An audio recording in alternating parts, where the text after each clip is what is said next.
Chapter 42-34.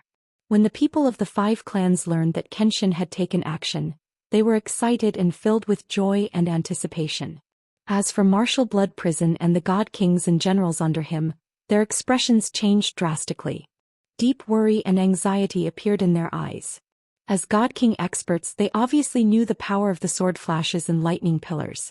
It was not something that Divine Lord Realm soldiers could withstand. If they did not stop it or try to protect the soldiers, thousands of soldiers would be killed in the next moment. At this critical moment, Martial Blood Prison could no longer watch the battle calmly. He decisively waved his palms, producing a sky full of blood-red palm shadows that attacked the sword flashes and lightning pillars. Over 20 God Kings and generals also attacked with all their strength to block the sword flashes and lightning pillars. Bam! Bam! Bam! The divine art shadows that blotted out the sky clashed with the sword flashes and lightning pillars, producing deafening booms as endless divine light shards were sent flying. The array that spanned 20,000 kilometers was completely filled with divine light shards. It was chaotic, making it impossible to see anything clearly. However, it was still possible to hear many God Kings and generals being injured as they let out painful groans and screams. Furthermore, Martial Blood Prison and the God Kings and generals were unable to protect the soldiers under them even when they worked together. They only managed to intercept a small portion of the sword flashes and lightning pillars. Most of the sword flashes and lightning pillars still managed to destroy the divine arts cast by the soldiers and drown them out. With a loud rumble, at least 3,000 soldiers were torn to shreds by the sword flashes and blasted to smithereens by the lightning pillars. After a few seconds of turmoil, the earth-shaking booms gradually came to a stop. Before the array could regain its clarity, before the billions of divine light shards dissipated, the two sides began a second round of battle. And at this moment Ji Tianxing's 5,000 soldiers did not suffer any casualties, but Martial Blood Prison's 14,000 soldiers only had 11,000 left. In the first clash, Martial Blood Prison had suffered heavy losses. This was an extremely dangerous signal. Not only did it fill the 11,000 soldiers with fear, it also worried Martial Blood Prison and the God Kings and generals. They realized that the array that spanned 20,000 kilometers was just too terrifying. It had completely exceeded their expectations. It was no wonder Song Hetao and the patriarchs of the other 4 clans were so confident and calm. However, no one could understand. Even if the 5 clans worked together, they could not set up such a powerful array. Could it be that there was someone else who set up the array? This thought circled around Martial Blood Prison's mind and it became more and more intense. The guess in his heart became firmer as he became more and more worried and fearful. The battle was still going on. Ji Tianxing remained invisible while controlling the formation to release divine power and various divine arts to attack the Blood Hell Marshal's army. At the same time, he monitored all the activity on the battlefield to provide assistance at any time. The Blood Prison Marshal and the many God Kings and generals worked together to attack the God King experts of the 5 clans. The 5 clans' God Kings with their numbers were forced to retreat. If it wasn't for Ji Tianxing secretly helping them and stopping the Blood Prison Marshal and the other generals, they wouldn't have been able to hold on. Ji Tianxing's 3,000 Pine Crane disciples and 2,000 captives also unleashed their full combat strength as they attacked the enemy with all their might. The 11,000 soldiers were already suppressed by the array's power and could not unleash much combat strength. They were also attacked by the array and 5,000 soldiers. They suffered greatly as their casualties rapidly increased.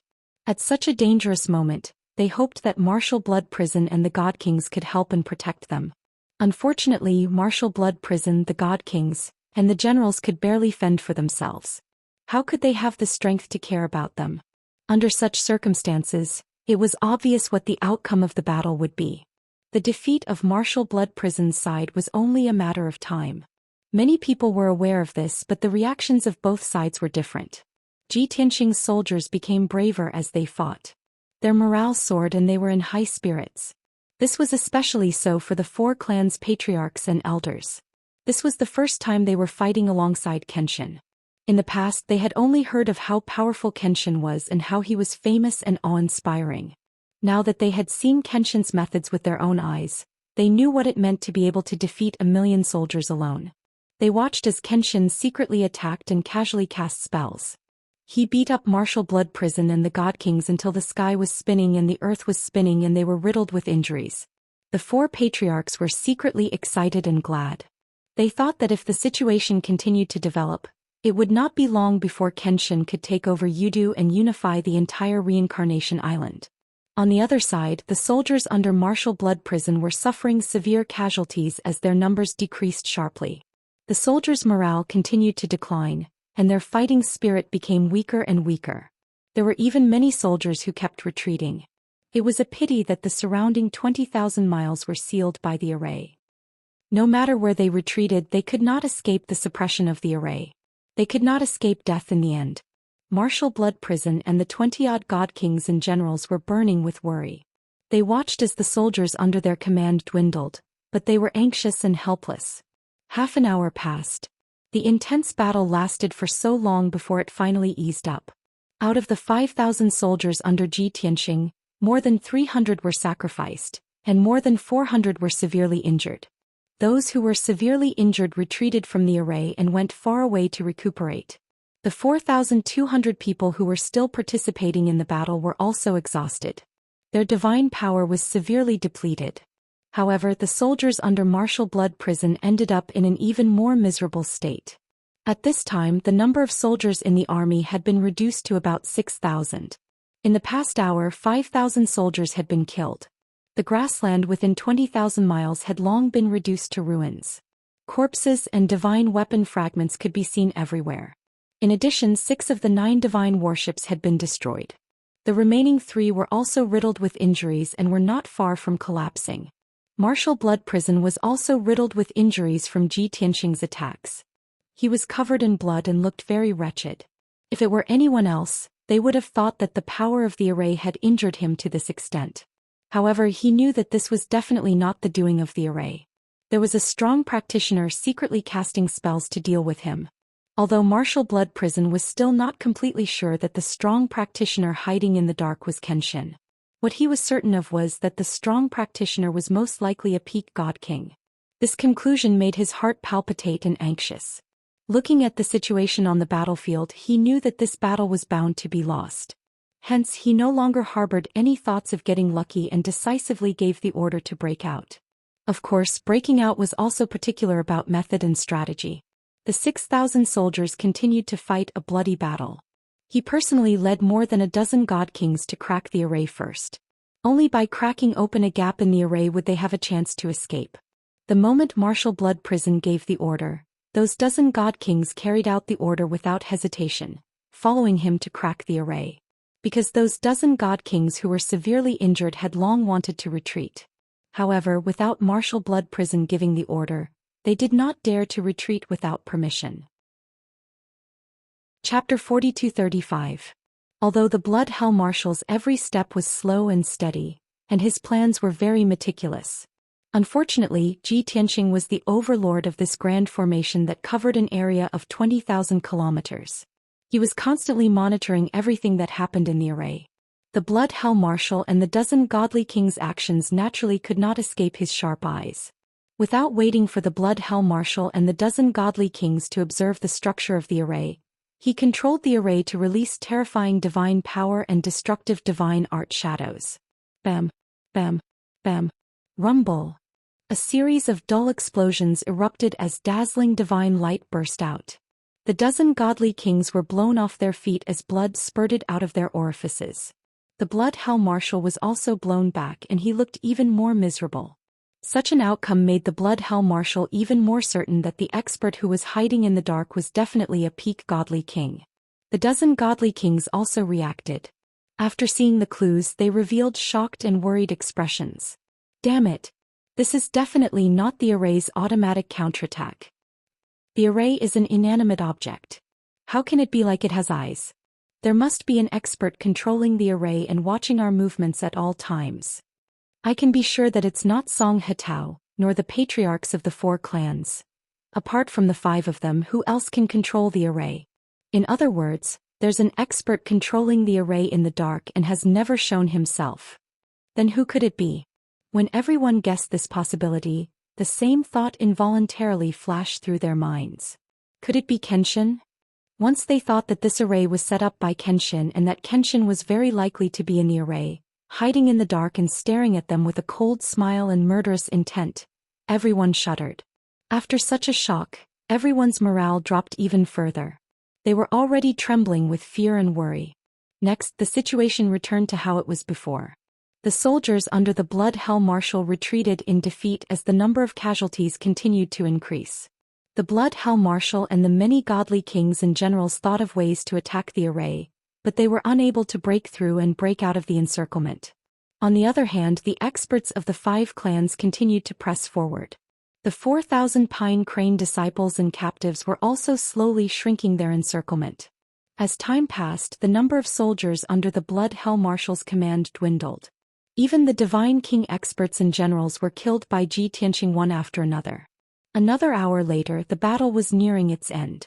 Of the thousands of soldiers, only 800 were left.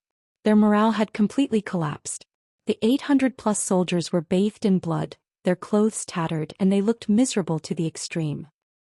They were only relying on their survival instincts and the last of their strength and willpower to hold on. If not for the presence of the Blood Prison Marshal and the other generals, they would have surrendered long ago. Of course, it would be useless even if they surrendered. Both sides had already fought until their eyes were bloodshot. There was no way to stop it all. More than 4,000 Pine Crane disciples and captives surrounded them and attacked them fiercely.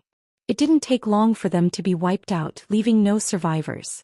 And at this moment, the Blood Prison Marshal and the dozen or so surviving godly kings and godly generals were in complete despair after more than 100 attempts. No matter what method they used, even if they attacked together with their full strength, they could not break through the array that spanned 20,000 kilometers. The array was formed by 3 layers of arrays. They could not even break through the first layer of the array, let alone the other 2 layers. They finally understood what it meant to be a turtle in a jar. Seeing his subordinates being killed, leaving only him and the 14 godly kings and godly generals, the Blood Prison Marshal suddenly fell silent. The battle came to an abrupt end. The 4,400 Pine Crane disciples and captives were temporarily able to catch their breaths, but they did not let down their guard. They surrounded the Blood Prison Marshal and company with weapons in hand. Patriarch Pine Crane stepped out of the crowd and looked at the Blood Prison Marshal and company with a smile. He said with a teasing tone, "Blood Prison Marshal, you have lost." That's right. The Blood Prison Marshal had suffered a crushing defeat. Defeat in this battle meant death. There was no turning back. The Blood Prison Marshal was surprisingly calm. He did not get angry or roar. His eyes were blood red as he stared coldly at Patriarch Pine Crane. He said with a hoarse voice, "Pine Crane, it's impossible for a trash like you to do all this. Even this great formation is impossible for the trash of your 5 clans to set up. Tulbenshui, who is your backer? Is it Kenshin? Did he come to Reincarnation Island long ago? Were the 4 godly generals of Reincarnation and the 8,000 soldiers killed by him? Speak." The Blood Prison Marshal's tone was full of resentment. His body was filled with crazy killing intent. Even the godly generals beside him shuddered. Patriarch Pine Crane was not afraid. He still had a smile on his face. However, he remained silent and did not answer rashly. He seemed to be listening to something. After a while, he smiled and said to the Blood Prison Marshal, "Huh." As expected of the Marshal. "You finally found a clue and guessed the answer. Unfortunately, you found out too late. Of course, that Lord is merciful and merciful. He decided to let you die knowing the reason." After that, Patriarch Pine Crane returned to the crowd. He and the other 4 clans' patriarchs and elders all bowed and made a gesture of respectfully inviting the powerhouse to come out. The Blood Prison Marshal and the 14 godly generals and godly kings all widened their eyes. They held their breaths and stared at the night sky. They had guessed that the mastermind behind this battle was Kenshin. However, when Patriarch Pine Crane openly admitted that Kenshin was about to come out, they could not help but feel nervous. Finally, in the dark night sky, a white light suddenly flashed and a white-robed figure appeared. He stood in the air in front of the 5 patriarchs, facing the Blood Prison Marshal and the 14 godly generals and godly kings alone. At this moment, everyone's eyes were focused on him. What a handsome young man in a white robe. Although he was only standing in the night sky with an indifferent expression, his body exuded a domineering aura that could suppress the world. Not only the 5 clans, But even the Blood Prison Marshal and the 14 godly generals and godly kings were intimidated by his aura and felt a strong sense of reverence in their hearts. At this moment, the Blood Prison Marshal suddenly felt a sense of oppression as if he was facing the god of the underworld. He vaguely felt that Kenshin's strength was not far from the god of the underworlds. This was an extremely important and terrifying piece of news. Kenshin. Really is Kenshin. Haha. Kenshin really came to the reincarnation island. No wonder he didn't show his face before. He wanted to catch all the Blood Prison Marshals in one fell swoop. I'm so excited. I never thought that I would be able to see Lord Kenshin in my lifetime. At this moment, more than 2,000 Pine Crane disciples came back to their senses and cheered excitedly. Chapter 4236. Logically speaking, those Pine Crane disciples were all soldiers under the Sword God's command. They shouldn't be so excited to see Kenshin appear. However, Kenshin had never shown his face in public since he came to Reincarnation Island. The only people who had seen his true face were the 5 clan leaders and elders, as well as the captives. However, they had been bound by the heavenly oath and had kept this a secret. The disciples of the Pine Crane race had been guessing whether the mysterious expert who was secretly helping the Pine Crane race was the Sword God. However, they had only guessed and hadn't been able to confirm it. Now that they saw Kenshin appear with their own eyes and confirmed their guesses, how could they not be overjoyed and excited? The Blood Prison Marshal, the 14 divine generals and divine kings all paled. Their eyes flashed with deep reverence and fear. Their guesses had finally been confirmed. The last bit of hope in their hearts had been completely extinguished. Since the mastermind really was Kenshin, they had no more hope. Next, they shouldn't think about escaping or breaking out of the encirclement. They should think about how to die a quick and dignified death. That was the most important thing. Of course, this was what some divine generals and divine kings thought. The Blood Prison Marshal thought more deeply. His mood was the heaviest and most sorrowful. He stared at Ji Tianxing and sneered bitterly. I didn't expect the reincarnated Kenshin to be even stronger than before. He even learned how to use schemes and schemes. Kenshin, weren't you arrogant and indifferent in the past and disdained to use schemes? How did you become the person you used to hate the most? An expert who had a clear personality and stuck to his principles and style wasn't scary. That was because it was easy for the enemy to see through him and find his weak points. However, an expert who was cunning and knew how to use schemes was very difficult to deal with and even terrifying. The Blood Prison Marshal knew that he was going to die today. He was deeply worried for Commander Styx and Reincarnation Island. When he mocked Ji Tianxing, he had already made up his mind. Even if he died here, he would send the news of Kenshin's appearance to Commander Styx. Only by telling Commander Mingi to be on guard as soon as possible could they prevent the same mistakes from happening again. Ji Tianxing looked at the Blood Prison Marshal with an indifferent expression and said, "As long as I can kill the 5 great god emperors, take revenge and return peace to the god realm, I am willing to try any kind of conspiracy or overt scheme. The process is not important as long as the goal is achieved." Quibble. The Blood Hell Marshal snorted disdainfully. However, he secretly ordered the 14 god generals and god kings to mock Ji Tianxing and attract his attention. The god generals and god kings guessed the Blood Prison Marshal's intentions and began to mock and ridicule Ji Tianxing. Everyone chimed in one after another without stopping. Ji Tianxing just looked at them indifferently. He didn't even have the intention to fight back. Blood Hell Marshal took this opportunity to retreat into the crowd. He quietly took out a special communication jade slip and prepared to send a message to Commander Styx. The purple jade slip he took out was very precious. It would only be used under special circumstances to send a top-secret message. Moreover, this jade slip would definitely pass through the Superior King Great Array and reach Commander Styx. Even a peak god king wouldn't be able to stop it. However, Ji Tianxing had been monitoring the entire scene. He stared at the Blood Hell Marshal's every move. He had already expected that the Blood Hell Marshal would send a message to Commander Styx. The moment the Blood Hell Marshal took out the jade slip, he had already controlled the array to release an invisible suppressive force to imprison the Blood Hell Marshal's movements.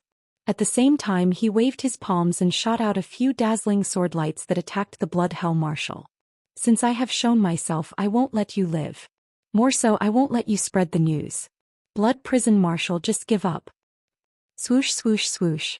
The sharp sword lights instantly enveloped the Blood Hell Marshal's figure. The formless heaven-reaching sword intent actually shattered the space around him, turning it into a pitch-black void.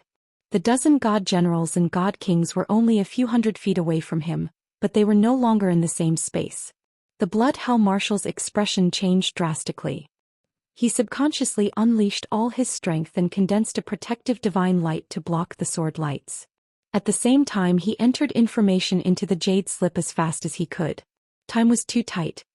He only had time to say, "Kenshin is here," before he was struck by the sword lights. Bam, bam, bam. Amidst the deafening noise, the Blood Hell Marshal's protective divine light collapsed on the spot. Countless divine light fragments splattered out. Immediately after, his divine body was also minced into several pieces by the sword lights. Blood splattered everywhere. The special jade slip in his hand was also shattered into pieces by the sword light and scattered in the void. Tianxia only used one move to destroy the Blood Hell Marshal's jade slip and his divine body. The Blood Hell Marshal's remaining godhead floated in the shattered void. The 14 divine generals and divine kings widened their eyes at this sight. They were filled with extreme fright. They never expected Kenshin to be so powerful. The extremely noble and powerful Blood Hell Marshal in their eyes was actually so weak that he was insta-killed by Kenshin. On the other side, the disciples of the 5 clans cheered excitedly. They became even more excited and admired Kenshin even more. Whoosh! Tianxia shot out another sword light. It passed through the pitch-black void rift and accurately hit the Blood Hell Marshal's godhead. Crack! With a crisp explosion, the Blood Hell Marshal's godhead exploded into more than a dozen fragments. Tianxia waved his hand again and shot out a divine light. He captured the Blood Hell Marshal's godhead fragments and successfully kept them. Only then did the 14 god generals and god kings react. Everyone let out anxious exclamations and turned to flee as fast as they could. This was purely an instinctive reaction. Even though they knew that they could not escape the suppression of the array, they still wanted to get as far away from Tianxia as possible. Of course, these were all futile actions. Tianxia waved his hand again and shot out a few sword lights and dragon elephant divine fist at the few god generals. The patriarchs and elders of the 5 clans also let out battle cries and cast spells to surround and attack. Bam, bam, bam. Rumble. Dazzling divine arts lit up again. All kinds of divine powers and ultimate skills filled the night sky again. The 14 godly generals and godly kings did not even have a chance to resist. Very soon they were surrounded and killed. Even though there were several god kings who shouted loudly in fear that they would surrender. Unfortunately, their shouts were drowned out by the battle cries. As soon as they shouted their surrender, Tianxia didn't even have the chance to say anything before they were killed. The battle had come to an end just like that. The Blood Hell Marshal's side was almost completely wiped out. Chapter 4237. The 18,000 troops brought by the Blood Prison Marshal as well as the 4,000 cannon fodders that were temporarily gathered, had basically all died in ancient Pine Grotto Heaven. However, there were still 800 seriously injured cannon fodders who did not enter ancient Pine Grotto Heaven at all and had long since returned to their respective regions. They did not know the result of the battle, nor did they know what had happened in the Grotto Heaven, so they would not leak any information about Kenshin. After the battle ended, the 4,000 Pine Crane disciples and captives all let out excited cheers. Especially the Pine Crane disciples, they let out a sigh of relief as if a heavy burden had been lifted from their shoulders, celebrating their victory in high spirits. The patriarchs and elders of the 5 clans were also excited, their blood boiling as they shouted and cheered loudly. However, Tianxia let everyone cheer for a few breaths of time before raising his hand to interrupt them. The formation immediately quieted down as everyone's eyes gathered on him, waiting for him to give the order. Tianxia ordered in a dignified tone, "The battle is over. We have won a great victory and almost wiped out the invaders. The Blood Prison Marshal was killed here, which is equivalent to cutting off Commander Styx's arms. It is a great blow to him. However, the army that the Blood Prison Marshal brought is not limited to this. Outside the Grotto Heaven, there are several hundred scouts scattered around, monitoring the situation within a radius of 100,000 kilometers. Patriarch Pine Crane, immediately take 2,000 soldiers to chase down those several hundred scouts and do your best to kill them. In addition, arrange for several elders and 1,000 disciples to stay behind and clean up the battlefield. Everyone else, return to recuperate and heal your injuries as soon as possible. After the battle, there were two things that needed to be done as soon as possible. The first was to chase down the remaining scouts and spies, and the second was to clean up the battlefield to make sure that no one had escaped or played dead to avoid disaster. After giving these orders, Ji Tianxing took the patriarchs and elders of the 4 clans and turned to fly into the depths of the grotto heaven. Patriarch Pine Crane and several elders busied themselves and began to assign manpower. Soon, Patriarch Pine Crane took 2,000 soldiers and rushed out of ancient Pine Grotto Heaven to kill the assassins of the Hidden Death Corps. The 4 elders and 1,000 disciples stayed behind to clean up the battlefield and count the spoils of war. Everything was proceeding in an orderly manner. In the depths of ancient Pine Grotto Heaven, in the Pine Crane Divine Palace, Ji Tianxing sat on the throne at the head of the table, while the patriarchs and elders of the 4 ancient clans stood respectfully in the hall. A few days ago, when they made the oath to the Tao of the Heavens, they were still somewhat resentful and unwilling. However, after this battle they had witnessed Kenshin's strength and methods, and they were completely convinced and impressed. They revered Kenshin from the bottom of their hearts. They felt fortunate and proud to be able to take the oath of surrender and become Kenshin's soldiers. The Blood Hell Marshal and his army of 22,000 were easily killed by the Kenshin. In that case, how long could Commander Mingi last in Yudu? Everyone knew that the Samsara Island would change hands in a month or 2 at the latest. And these 5 clans were the greatest contributors. At this moment, the patriarchs of the 4 ancient clans were only thinking about how to become Kenshin's right-hand men from Kenshin's subordinates. This required time, and even more so, they needed to go through great battles one after another and achieve even more merit points. The hall was very quiet and both sides were silent. Seeing that Ji Tianxing didn't speak, the 4 patriarchs secretly looked at each other and communicated with their eyes. Thus, the Hidden Dragon Patriarch took 2 steps forward and bowed to Ji Tianxing, saying respectfully, "Lord Kenshin, we won the battle with fewer troops and annihilated the army led by the Blood Hell Marshal. It was all thanks to your divine strategy and supreme divine arts. It's a pity that for the sake of confidentiality, we can't reveal your whereabouts and news for the time being.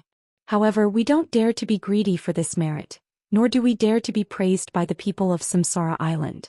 We just want to gather the disciples of our clans as soon as possible and follow Lord Kenshin's orders to go to the battlefield to kill the enemy and achieve more merits." The Hidden Dragon Patriarch, who usually looked reckless, was actually very careful and even said such words in a roundabout way. Ji Tianxing laughed secretly in his heart. However, everyone knew what the Hidden Dragon Patriarch wanted to express. That was, the 4 ancient clans had completely submitted to Kenshin. Seeing that the Pine Crane clan had achieved great merits and made great sacrifices, they weren't willing to be defeated by the Pine Crane clan. Therefore, they wanted to immediately gather the disciples of their clans and listen to Kenshin's orders to go to the battlefield to kill the enemy and achieve more merits. Ji Tianxing was naturally happy that the 4 ancient clans had such thoughts and determination. In this way, the 5 ancient clans would all submit and the rebel alliance would be established. Taking down the Samsara Island would be just around the corner. He put on an act of encouraging the 4 patriarchs, and then officially issued an order for the 4 ancient clans to gather their people and quickly gather at ancient Pine Paradise. Hearing this order, the 4 patriarchs were excited but also a little disappointed. Kenshin wanted them to gather the disciples of their clans at ancient Pine Paradise. Didn't this mean that Kenshin wanted to make ancient Pine Paradise their headquarters? According to this development, when Kenshin unified the entire Samsara Island in the future, the Pine Crane clan would definitely be the biggest winner. Thinking of this, the 4 patriarchs were filled with worry and anxiety. However, Kenshin had made a decision and they couldn't change it or refute it. They could only follow the order. The 4 patriarchs and elders bowed to Ji Tianxing and took their leave. Next, they had to rush back to their respective abodes and personally select the elite disciples, then rush back to ancient Pine Paradise to gather. If it was on the Boundless Heaven continent, the clans would be far away and it would take at least a month to go back and forth. However, the Samsara Island was very small and it would take at most half a month to complete. The patriarchs and elders of the 4 clans left, and Ji Tianxing returned to his residence to rest. 4 hours later, the 4 elders came to report to him with a huge amount of spoils. Reporting to Lord Kenshin, the battlefield has been cleaned up. The inside of the formation has been cleaned up and the ruins have been filled in. All the spatial rings, divine armors and godhead fragments are here. Please take a look. The 4 elders each took out 2 interspatial rings and presented them to Ji Tianxing. Ji Tianxing's consciousness entered the rings and saw nearly 20,000 spatial rings as well as countless weapons, armors, fragments and so on. As for the godhead fragments of the God King powerhouses, they were very valuable spoils of war, so of course they were stored separately. Ji Tianxing took away the godhead fragments of the godheads, as well as the spatial rings of the blood prison marshal and several generals. The rest of the spoils were left in the hands of the 4 elders. He ordered, "Next, the task of counting these spoils of war will be left to you. Finish it as soon as possible." The 4 elders hurriedly complied, bowing and retreating. Chapter 42-38. Not long after the 4 elders left, Chief Song he also returned and reported the situation to Ji Tianxing. He looked travel-worn and was in a sorry state. The bloodstains on his body had yet to dry. When he reported the situation to Ji Tianxing, he also had an awkward expression. Reporting to Lord Kenshin, "I found out that there are close to 500 scouts and spies within a radius of 100,000 miles outside the Grotto Heaven. Even though my subordinates and 2,000 disciples tried our best to capture and kill those scouts and spies, they were simply too alert. When they saw that the situation wasn't good, they scattered and escaped. In the end, my subordinates and disciples only killed over 200 and captured over 30. The remaining 200 or so scouts and informants all scattered and fled. However, I've already sent the disciples who are best at tracking to follow 2 batches of people." No wonder Chief Song he felt awkward and didn't have the face to face Ji Tianxing. From what he said, if Ji Tianxing insisted on capturing the escaping assassins of the Hidden Death Squad, he would also lead his troops to chase after them. However, all of this was within Ji Tianxing's expectations. Ji Tianxing didn't blame him and just waved his hand. Those scouts and spies should be the elite assassins of the Hidden Death Squad under Commander Mingi. They don't participate in head-on battles and are best at hiding, assassinating and gathering information. Unless I make a move personally, none of you will be able to catch all of them in one fell swoop. Alright, you don't have to blame yourself. Quickly arrange for the disciples to rest and heal their injuries. The captured assassins have to be guarded strictly and don't let them commit suicide. When you're done with the affairs of the clan, arrange for people to interrogate those assassins and see if you can get any useful information." Chief Song he was still worried and hesitated for a moment before asking, "But Lord Kenshin, those assassins of the Hidden Death Squad might leak the information if they escape back to Yudu." Ji Tianxing said with an indifferent expression, "Martial Blood Prison was killed and the army of 18,000 was wiped out. This news was supposed to be released so that the entire Reincarnation Island would know. Other than that, what information could those assassins of the Hidden Death Squad leak? They did not enter the ancient Pine Paradise, nor did they enter the Great Array, so they did not see me." Seeing that Ji Tianxing did not mind this matter and that what he said made sense, Patriarch Song he felt relieved and relaxed. He bowed to Ji Tianxing then took his leave. Next, he not only had to arrange for the injured soldiers to go back and treat their wounds, but he also had to send people to watch over the captives and interrogate them with torture. Most importantly, ancient Pine Paradise's great defensive array had been blasted open by the Blood Hell Marshal's army. It had to be repaired as soon as possible. In order to repair the formation, Patriarch Song he had to do it himself. Many elders, deacons and disciples had to work together. In everyone's opinion, the Kenshin side had obtained a complete victory in this battle, wiping out the Blood Hell Marshal's army. As the main force, the Pine Crane race naturally achieved the greatest merit and obtained the greatest honor. However, in reality the Pine Crane race had also paid an enormous price for this. Of the 4,000 soldiers who survived, more than 1,400 were captives who had surrendered. Only about 2,800 were disciples of the Pine Crane tribe. In other words, the Pine Crane race had already lost 1,200 disciples in the previous 2 battles.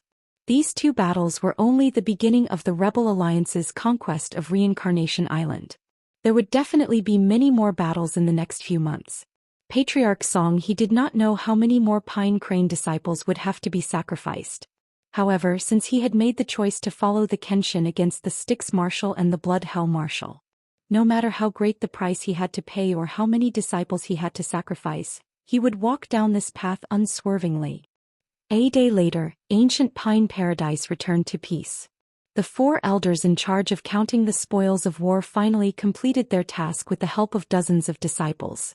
Cultivation resources worth hundreds of trillion were placed in dozens of spatial rings and presented to Zhi Tianxing.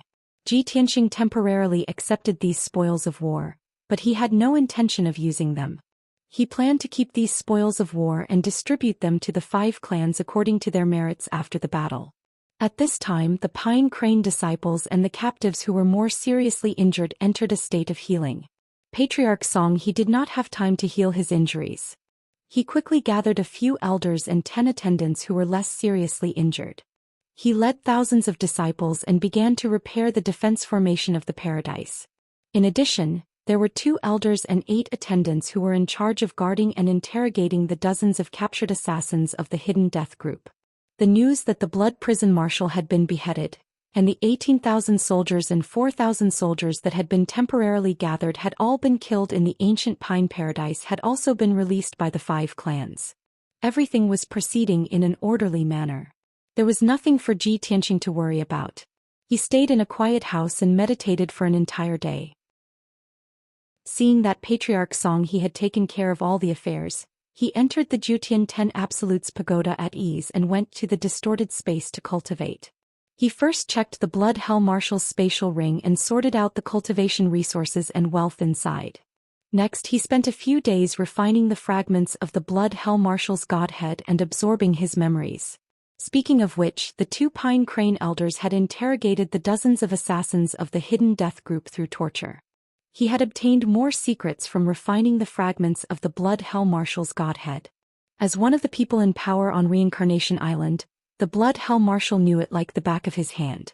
After Zhi Tianxing refined his memories, not only did he obtain a lot of confidential information, but all the doubts he had before had also completely disappeared. Even the plan that Commander Mingyi and the Blood Hell Marshal had agreed on, the military strength and the situation of the defenses in Yudu were all clear to Zhi Tianxing. After all, Commander Mingyi was in charge of Yudu and was mainly in charge of commanding. As for the deployment of military strength, the Blood Hell Marshal was always in charge. In this way, Zhi Tianxing knew which parts of Yudu's defenses were strong, which parts were weak and where there were ambushes. Other than that, he also knew some secrets about the god of the underworld through the Blood Hell Marshal's memories. Of course, the Blood Hell Marshal was a valiant general that the god of the underworld trusted and thought highly of, which was why he was allowed to guard Reincarnation Island. However, the Blood Hell Marshal knew very little about the enigma of the gray fog in the outer realm. Even in the past 1,000 years, the Blood Hell Marshal had been curious about those secrets and had also asked the god of the underworld. However, the god of the underworld only gave a simple explanation and emphasized the importance of the mystery of the gray fog. He didn't reveal the real secrets. In comparison, the Blood Hell Marshal's understanding of the mystery of the gray fog was actually less than that of Zhi Tianxing.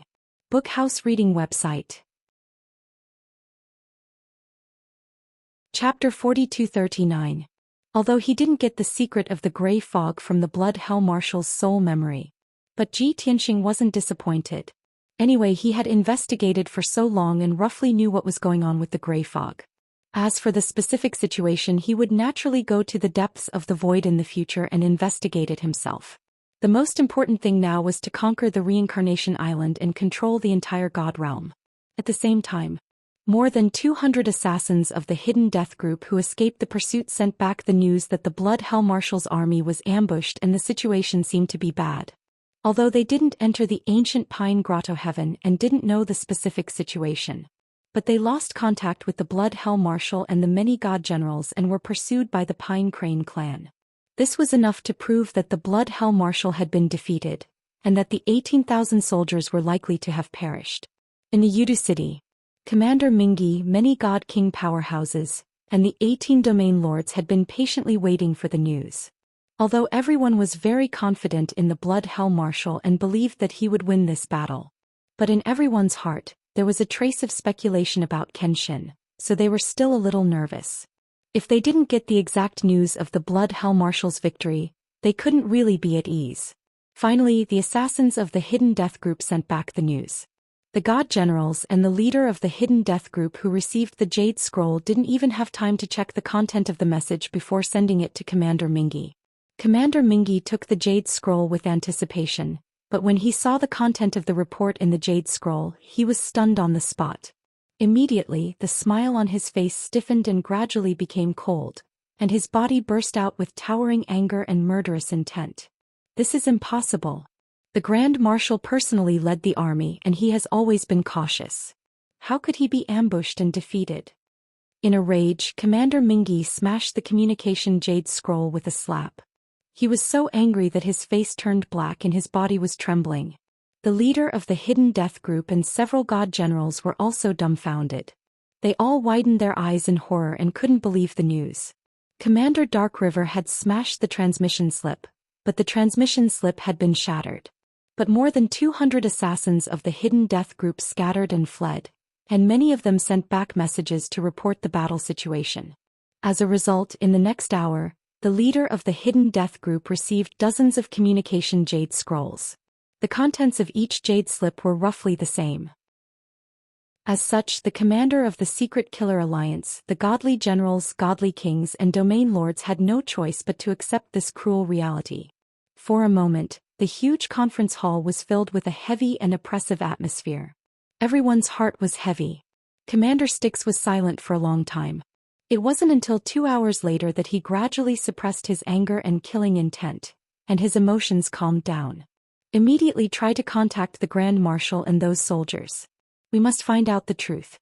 Not only do we need to know the outcome of the battle, we also need to know how many of the Grand Marshal's subordinates survived. Commander Mingi gave the order in a cold and deep voice. Those God Generals and domain leaders hurriedly bowed and said, "Yes, sir." At this time, everyone remained silent and respectful. No one dared to offend him. Commander Styx paused for a moment before continuing. Even if the 5 ancient clans come out in full force, there's nothing to fear. No matter what kind of traps and ambushes they set up, it was impossible for them to defeat the Grand Marshal and his 18,000-strong army. Even if we don't want to admit it, the truth is already very clear. That damned bastard has probably already arrived at Reincarnation Island and is secretly helping the Pine Crane clan. He is the only one who can defeat the Grand Marshal. Although Commander Mingi didn't mention that expert's name, all the godly kings in the conference hall knew that he was talking about Kenshin. Since even Commander Mingi had to admit that it was very likely that Kenshin had already arrived, everyone's mood became even worse. The same thought flashed through everyone's mind. Kenshin is here. It's over. What should we do? The Grand Marshal has already been defeated. How can we stop Kenshin? Commander Mingi obviously had a headache over this problem as well, and he couldn't think of a solution. He didn't say anything else. He only watched the godly kings and ordered them to keep this a secret so as to not affect the morale of the army. Then he waved his hand indicating for everyone to leave. The godly kings, generals, and domain lords all bowed and left the conference hall. In the next few hours, all the god kings and generals hurried to Commander Styx's study to report the situation. As a result, all 18,000 soldiers including Marshal Blood Prison had lost contact with them. Furthermore, the generals had also gone to the psychic hall to check. The divine soul jade tablets of the Blood Prison Marshal and the divine generals were all shattered. The facts proved that the Blood Prison Marshal and the few divine generals had already perished, their bodies and souls destroyed. Since the Blood Prison Marshal and several divine generals had fallen, the 18,000 soldiers must have been killed as well. After confirming the results, Commander Styx was so angry that he almost vomited blood. His face twisted with rage. The worry and fear in the hearts of the god kings and generals grew heavier and heavier. Even though Yudu had tens of thousands of soldiers protecting it, making it impregnable, Qinmu was still able to protect it. However, the god kings and generals still felt a chill run down their backs. They did not feel safe at all. After an entire night, the enraged Commander Styx finally calmed down. He considered a very important problem. The Blood Prison Marshal and the divine generals were dead, but the 18,000 soldiers might not have all been killed. There would definitely be some cowards who would admit defeat and surrender to the Kenshin. Then they would reveal the military strength of Yudu and the situation of the defenses. Therefore, the most important thing now was to adjust the military strength of Yudu and strengthen the patrols. Thus, Commander Styx pulled himself together and gathered the various divine generals and domain lords for a discussion. After 2 hours of discussion, Commander Styx adjusted the previous defense deployment and set up more large formations at all costs to increase the defense power of Yudu City. In the blink of an eye, 5 days passed. At this time, the news that the 5 clans deliberately released had already spread on Reincarnation Island. Not only the various factions, but the empires and divine kingdoms of the 18 domains also knew that the Blood Prison Marshal had been killed and that the 18,000 soldiers had all been wiped out. Even the hundreds of millions of common people knew about this. For a time, the 5 ancient clans led by the Pine Crane clan became the center of discussion. They were the heroes in the hearts of the common people. When they first heard the news, most people were in disbelief. They did not dare to believe that the 5 ancient clans could actually kill the Blood Prison Marshal and wipe out the army under his command. One had to know that on Reincarnation Island, Commander Styx was synonymous with hegemony, and the Blood Prison Marshal was equivalent to being invincible. It was truly shocking that the 5 ancient clans could create such a miracle. However, the various sources of information were very reliable. They described the cause of the matter very clearly, so people had to believe it. Therefore, after the common people confirmed the news, they fell into a frenzy of joy and excitement. Bookhouse Reading Website. Chapter 4240. Over the next few days, news of the Blood Prison Marshal's death and the annihilation of his army of 20,000 spread throughout Reincarnation Island. In the end, everyone knew about it and the streets and alleys were talking about it. The people cheered, excited, and felt that victory was near. It seemed that Reincarnation Island would soon regain its freedom. The empires and divine kingdoms of the 18 regions, as well as many other powers, were worried when they heard the news. They had to consider that one of the 2 rulers of Reincarnation Island had been killed, and the morale of the soldiers guarding Yudu was low. Looking at the current situation, Commander Mingi had no chance of winning, and his defeat was only a matter of time. After the 5 ancient clans took over Yudu, Reincarnation Island would definitely experience a violent upheaval. Not only would the rulers of the 18 regions change, but many other powers would also be purged. Especially the powers that had conflicts with the 5 ancient clans, they would be unable to eat or sleep in peace. Even the emperors of the empires and divine kingdoms were worried and anxious about their future. Furthermore, many divine kings felt that it was strange. How did the 5 ancient clans become so powerful? Even if they worked together, they could only gather 10,000 disciples. It was impossible for them to annihilate the Blood Prison Marshal's army of 20,000. Furthermore, the Blood Prison Marshal led the army himself, and more than 30 divine kings followed him. With just the god kings of the 5 ancient clans, it was impossible for them to defeat the Blood Hell Marshal, much less wipe him out. All of this was very strange and unbelievable. Some of the smarter divine kings couldn't help but guess that the 5 ancient clans had an expert helping them. If they wanted to know how powerful that expert was, it was definitely someone stronger than the Blood Prison Marshal. At this point in time, there seemed to be only one person who had the motive and was most likely to make a move. It was that world-famous Lord Kenshin whose might shook the god world. This conjecture raised the spirits of many experts. Their hearts were stirred up, but they also felt uneasy. Soon, rumors that Kenshin had come to Reincarnation Island and that Kenshin had killed the Blood Prison Marshal began to spread on Reincarnation Island. The rumors originated from the mouths of many forces and powerhouses, but they were very popular with the people of the Reincarnation Island and caused a great sensation. Therefore, 7 or 8 days later, the news of the Blood Hell Marshal and his 20,000 troops being annihilated finally died down. However, rumors about the Kenshin caused an uproar on the Reincarnation Island again. Hundreds of millions of people cheered and celebrated once again as they discussed this news intensely. Almost everyone had heard of the Kenshin's name and legendary deeds, and more than 90% of the people were eager and looking forward to the arrival of the Kenshin. In their eyes, Kenshin was the savior of Reincarnation Island. He was their only hope. As long as Kenshin appeared on Reincarnation Island, General Mingi and his army would be defeated without a doubt. Word had spread that Kenshin had arrived on Reincarnation Island. Then it went without saying why the 5 ancient clans were able to kill the Blood Hell Marshal and wipe out 20,000 soldiers. Therefore, this seemingly unreliable rumor was widely spread among the people, and the people were very willing to believe it. Commander Mingi, who was in charge of Yudu, had naturally heard of this news. In fact, he had long guessed this possibility. Even when he heard the news circulating outside, he didn't have much of a reaction. He still did what he had to do. On the other hand, the soldiers stationed in Yudu, the 10 or so domain lords, the clan leaders and elders of the ancient clans, and the numerous divine kings, were somewhat flustered. Although, a few months ago, everyone had predicted that Kenshin might attack Reincarnation Island in the future. However, everyone still harbored some wishful thinking and hoped that that day would come later. Now that the news of Kenshin's arrival on Reincarnation Island had spread, everyone was panicking. There was no helping it. This news was too reliable. Otherwise, there was no way to explain how the Blood Hell Marshal and his 20,000 troops were annihilated. When they thought of Kenshin's illustrious reputation and the various miracles and legends he had created, the Divine King experts and soldiers felt a chill run down their backs. Naturally, the morale of the defending army continued to decline. The entire Yudu city became anxious, and the atmosphere was very tense and oppressive. When Commander Mingi noticed this situation, he constantly reprimanded and ordered the region lords and generals to take good care of their subordinates and raise their spirits. However, the results were minimal.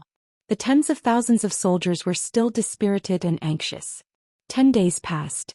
The defensive formation of ancient Pine Grotto Heaven had already been repaired by clan leader Song He, the various elders and deacons.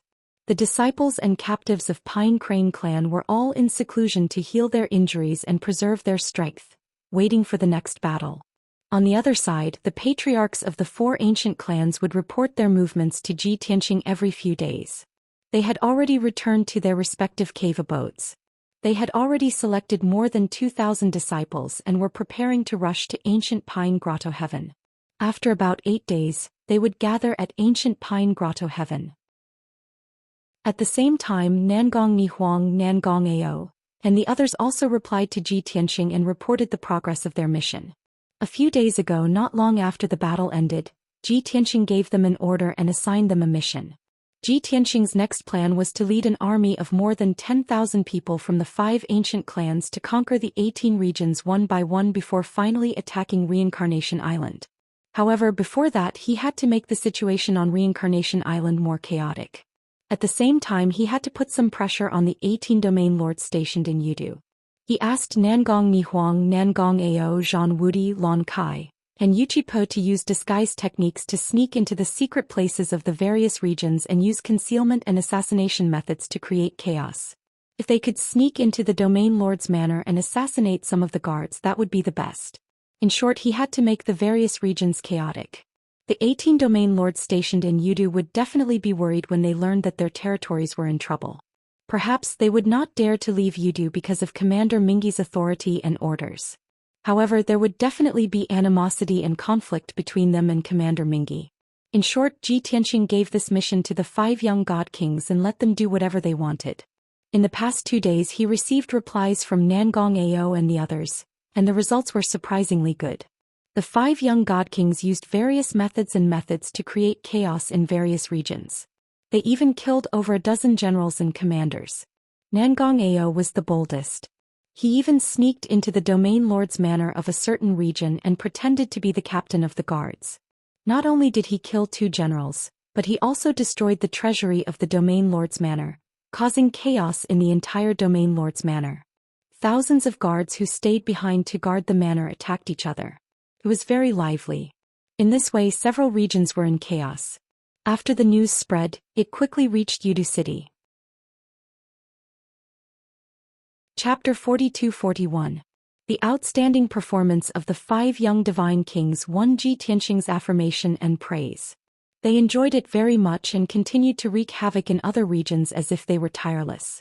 Especially Nangong Ao, who was arrogant, bold, meticulous and crazy. He used all kinds of ingenious ideas and methods to wreak havoc in other domain chiefs' mansions. A few days later, riots broke out in a few more regions. 2 domain chiefs' mansions had internal strife. Just like that, half of Reincarnation Island became a mess. After the news spread, the people were also talking about it or gloating. They didn't know that someone was deliberately sabotaging. They only thought that the soldiers guarding the various domain chiefs' mansions were afraid of the Kenshin's authority and had differences and conflicts with each other. After the news spread to Yudu City, several domain chiefs' mansions were very anxious. Although their families and the elite forces under them were all in Yudu City, they were still in Yudu City. But those regions were their territories and the domain chiefs' mansions were their homes. The guards, soldiers and servants guarding the domain chiefs' mansions were also their most reliable servants. They were not abandoned. When they heard that the backyard was on fire and the guards and servants even attacked and fought each other, the domain chiefs' eyes turned red with anxiety. They sent message jade slips one after another, questioning the soldiers guarding the domain chiefs' mansions remotely about what had happened. However, the guards and soldiers were divided into several factions. They each had their own version of the story, doubted and attacked each other. It was a mess and no one could explain it clearly. Even when the domain chief ordered them to reconcile and guard the domain chief's mansions, no one obeyed him. In fact, 2 of the guards and soldiers left behind to guard the domain chief's mansions had even defected. The domain chief's remote command and mediation were useless. They were so anxious that they had no choice but to go to Commander Mingi. They wanted to ask Commander Mingi to allow them to return to the domain chief's mansions and settle the internal strife in person. However, the result was no surprise that they were rejected. They were even scolded by Commander Mingi. Commander Mingi saw it clearly. He said that the 5 ancient clans deliberately sent people to cause trouble to force them to return to their respective territories. If they couldn't hold back and return to their respective domain chiefs' mansions, they would definitely be killed by the 5 ancient clans. Commander Mingi was right. This was indeed part of Ji Tianxing's plan.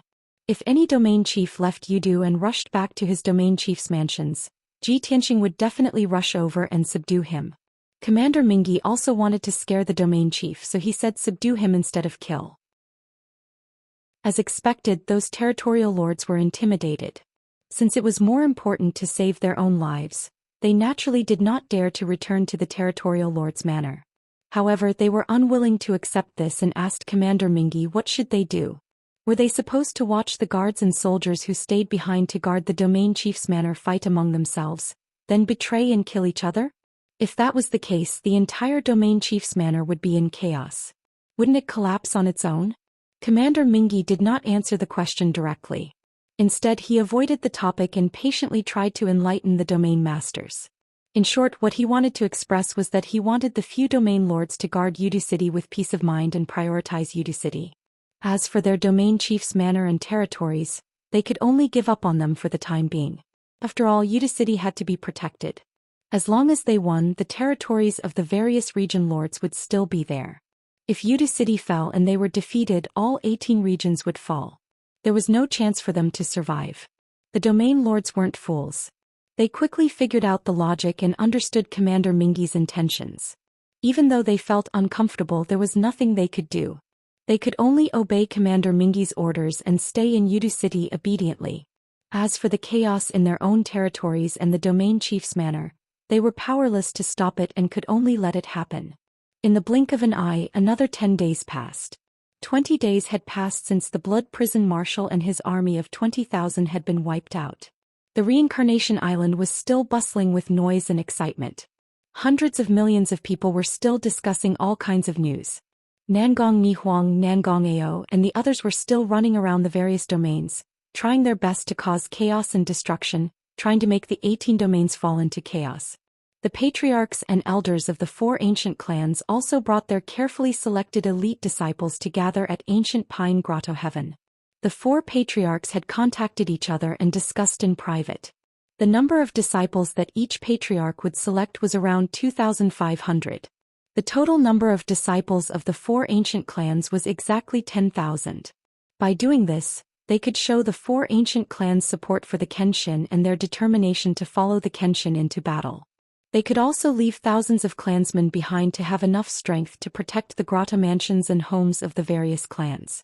After all, after the 4 patriarchs left with their elite forces, the grotto mansions of the 4 ancient clans were closed one after another.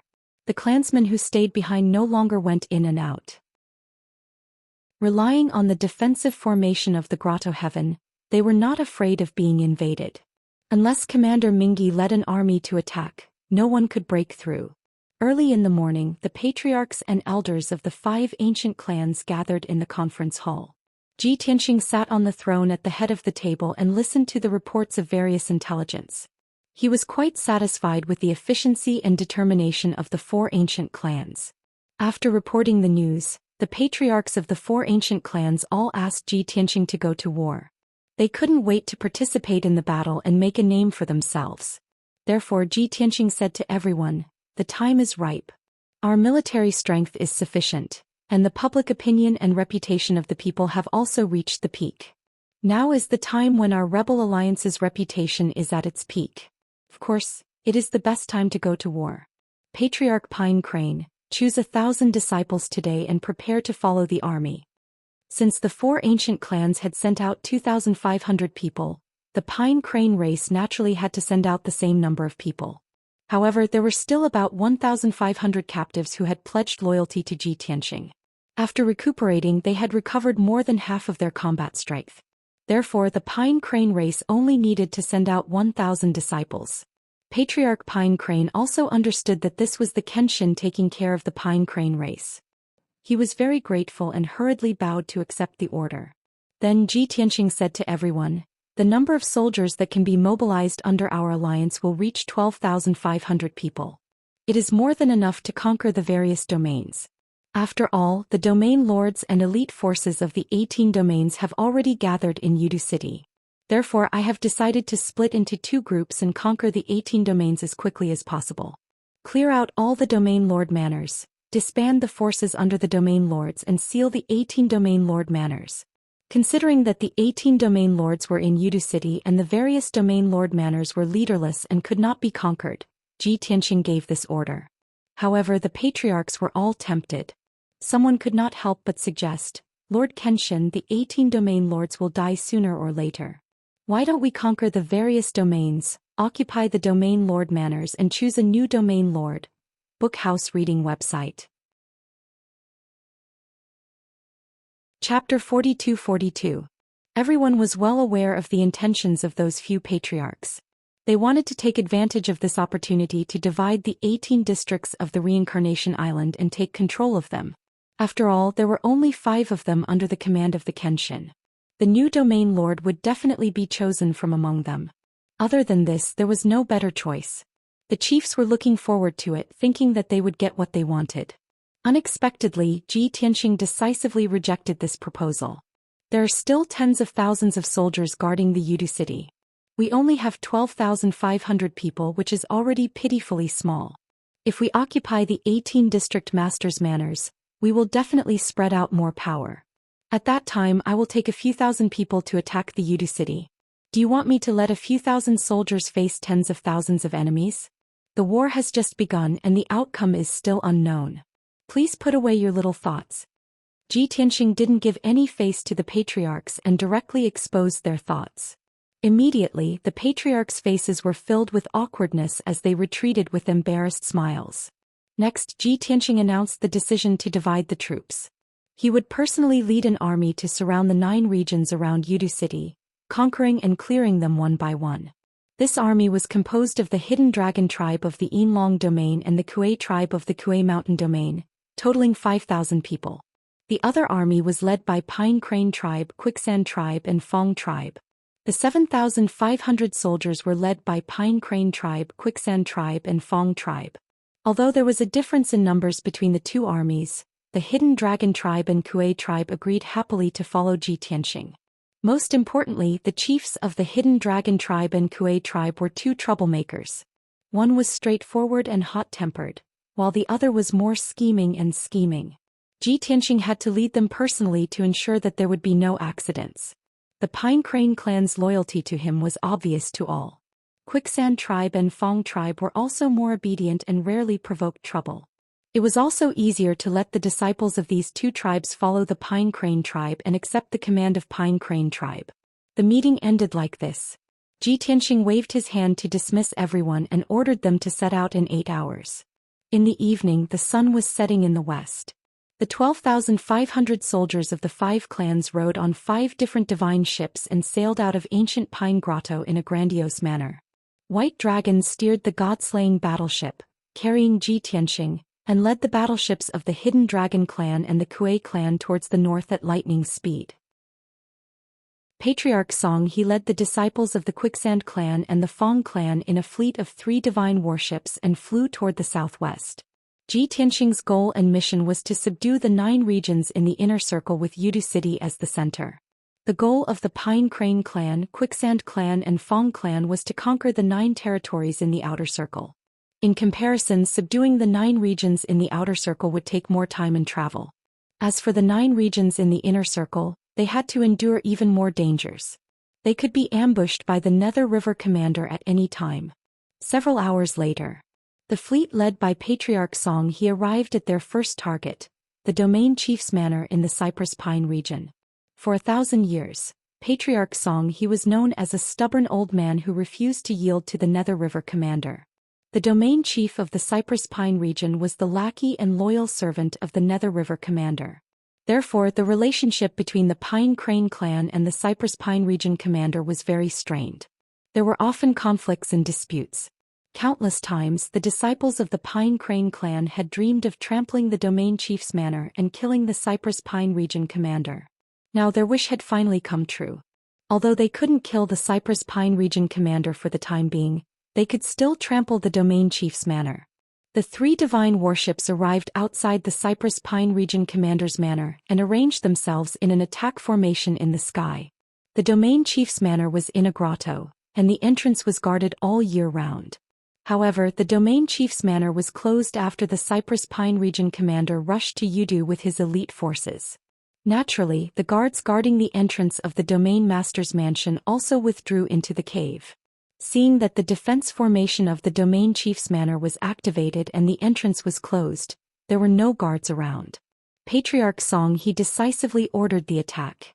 If the enemy hid in the Domain Chief's manor and didn't show up, he would break the formation by force and attack the Domain Chief's manor. This scene was very similar to when the Blood Prison Marshal led the army to attack the ancient Pine Grotto. However, the Pine Crane clan had the help of the Kenshin. In the end, the Blood Prison Marshal was defeated and died with regret. However, there were no strong practitioners in the Cypress Pine region commander's manor. There were only more than 3,000 guards and soldiers, and more than 5,000 servants and odd job workers. The 7,500 disciples of the Pine Crane clan, the Quicksand clan, and the Fong clan formed 3 battle formations and attacked continuously for 2 days. The 3 warships also joined the battle and spent billions of resources to bombard the entrance of the grotto. Even though the guards and soldiers who stayed behind to guard the Domain Chief's manor desperately resisted and defended with all their might. However, after 2 days the defense formation of the grotto was still breached. Patriarch Song he led more than 7,000 soldiers into the Domain Chief's manor with murderous intent and started a massacre. The 3,000 guards and soldiers guarding the Domain Chief's manor resisted with all their might for 4 hours before they were utterly defeated. More than half of them were killed or injured. The survivors surrendered one after another, and thousands of servants and odd job workers fled in panic. Patriarch Song he followed Zhi Tianxing's decree and orders and did not kill the surrendered guards and servants. He took out a jade slip in front of everyone and showed the captives a simple pledge of surrender, forcing them to read it out loud. The pledge was only a little more than 100 words. The general idea was that the captives would no longer fight against the Kenshin and the forces under their command. They would immediately leave the Domain Chief's manor and stop helping the tyrants. If the captives could abide by the pledge, they would be safe. However, if they dared to do anything that endangered the Kenshin or disobeyed the Kenshin's decree, they would be punished by the heavens and die. The heavenly oath was very simple and clear. It was not harsh. Most importantly, the oath did not require the captives to become Kenshin's soldiers and go to the battlefield to kill the enemy. Therefore, more than 1,000 guards and soldiers and more than 5,000 servants and odd job workers all recited the heavenly oath. After the pledge was made, Patriarch Song he dismissed the soldiers and servants and ordered them to go their separate ways. They were not to fight against the Kenshin anymore. Those guards, soldiers and servants had barely survived the ordeal. Naturally, they hurriedly fled from the Domain Chief's manor and went back to their own homes to look for their mothers. No one risked being struck by the heavenly lightning and rushed to Yudu City to look for their Domain Chief. They only hoped to be as far away from the disaster as possible so that they would not be implicated. Half a day later, the Pine Cypress Domain Chief's manor was emptied. All the wealth and resources were confiscated. Patriarch Song He then led the soldiers to seal the entrance of the grotto heaven with array formation skills. After that, he led the fleet to the next area. Chapter 42-43. The army led by Patriarch Pine Crane had a smooth journey, and they advanced triumphantly. Ji Tianxing led the Hidden Dragon tribe and the Kuei tribe to their first target. The domain chief's manor was also closed. 4,000 guards, 5,000 servants and odd job workers stayed in the manor, living in fear every day. It only took Ji Tianxing 15 minutes to break through the domain chief's mansion's defensive formation. Then it took him another 2 hours to break the king-level upper-grade formation, creating a huge gap in it. Even though the guards in the manor noticed something was wrong and came to stop them in time, they couldn't do anything. However, they were unable to stop the 5,000-strong army that was brimming with killing intent. As soon as they came face to face, they were beaten to a pulp and fled in all directions. In the end, the remaining guards, servants and odd job workers were surrounded by Ji Tianxing and his army.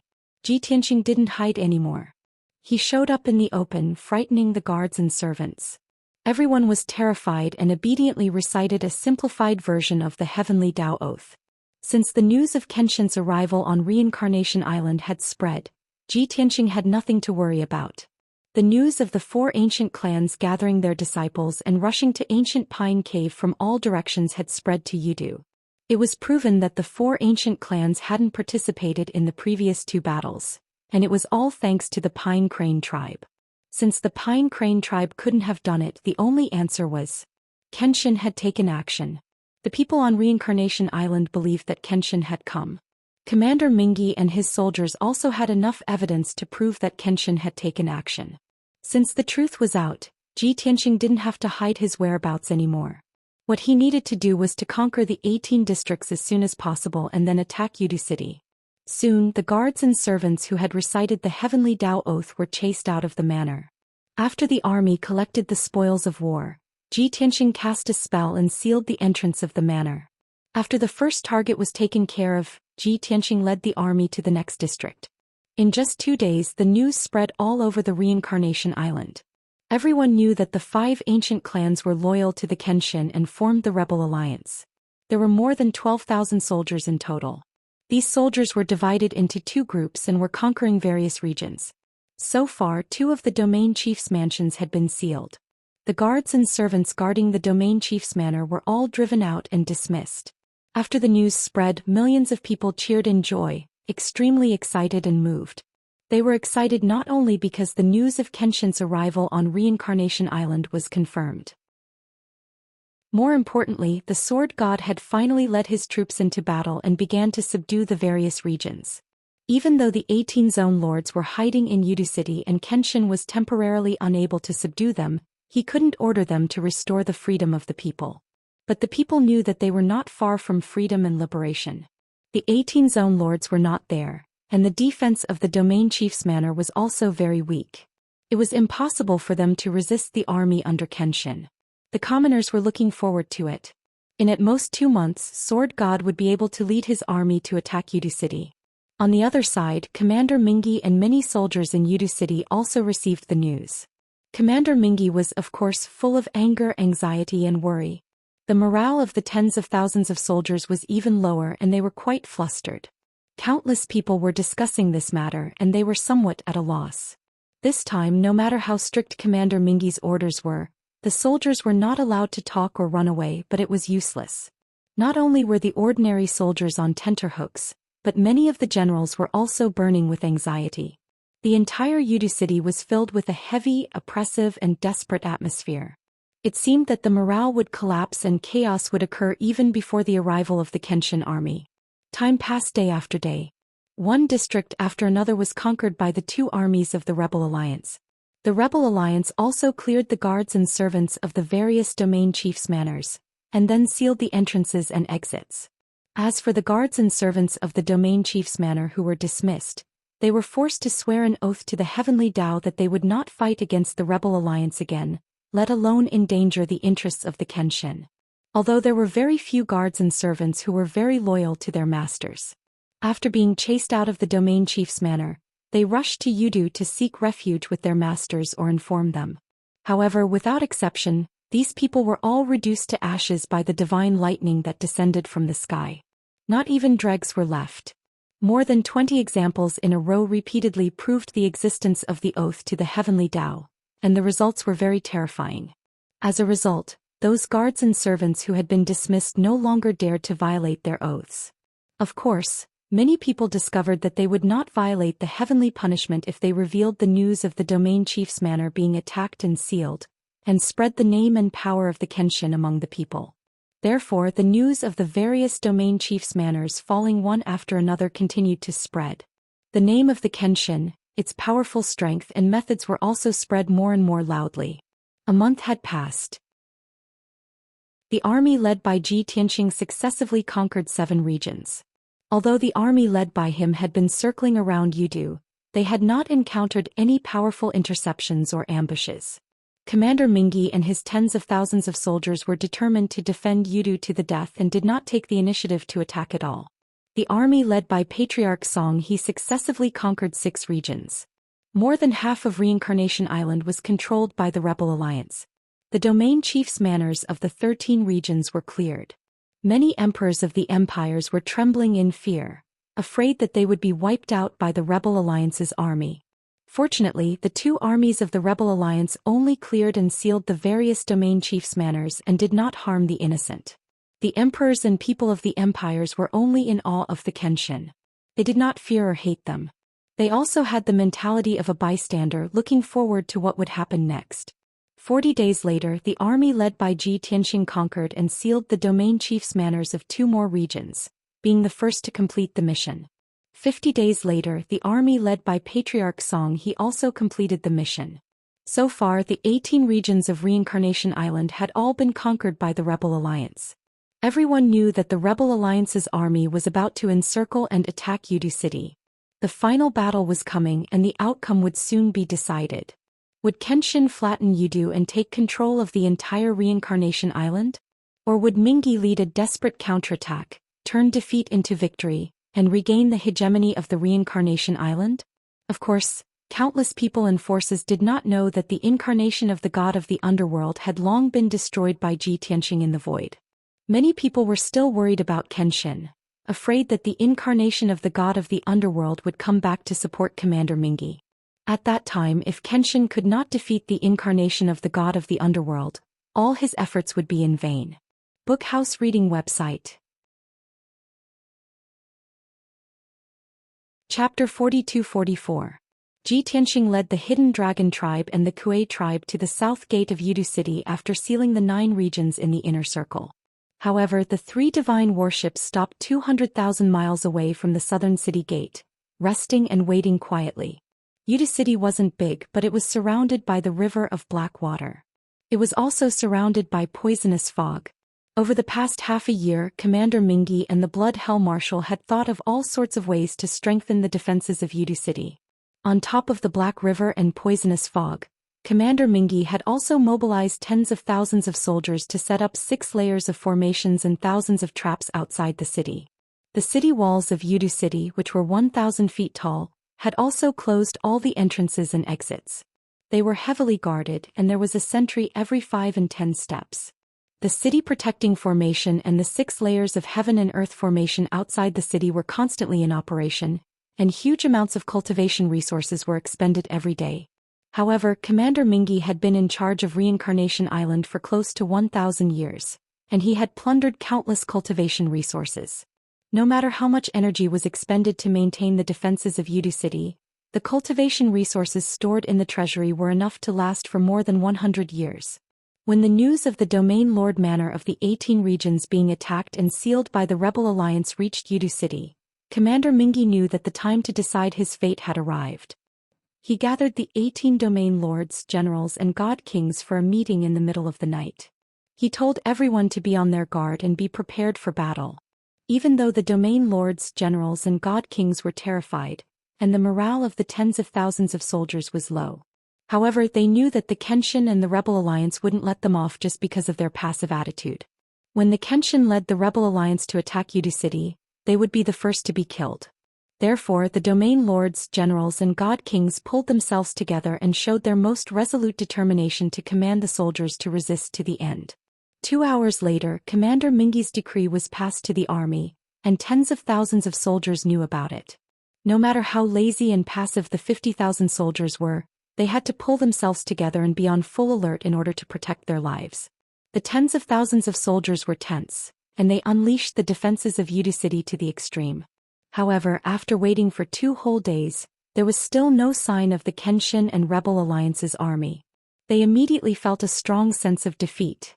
For 2 consecutive days, their nerves were stretched taut and they were highly focused. This caused the soldiers to feel mentally exhausted. As for the Kenshin and the Rebel Alliance's army, there was still no news. They did not know how long they would have to wait. The soldiers could not hold on any longer and complained to their generals. The generals couldn't do anything about it. They couldn't make a decision on their own. They could only report to General Mingi. Actually, Commander Mingi was also very puzzled. He had clearly received reports from various scouts that confirmed that the Kenshin was leading the Rebel Alliance army toward Yudu City.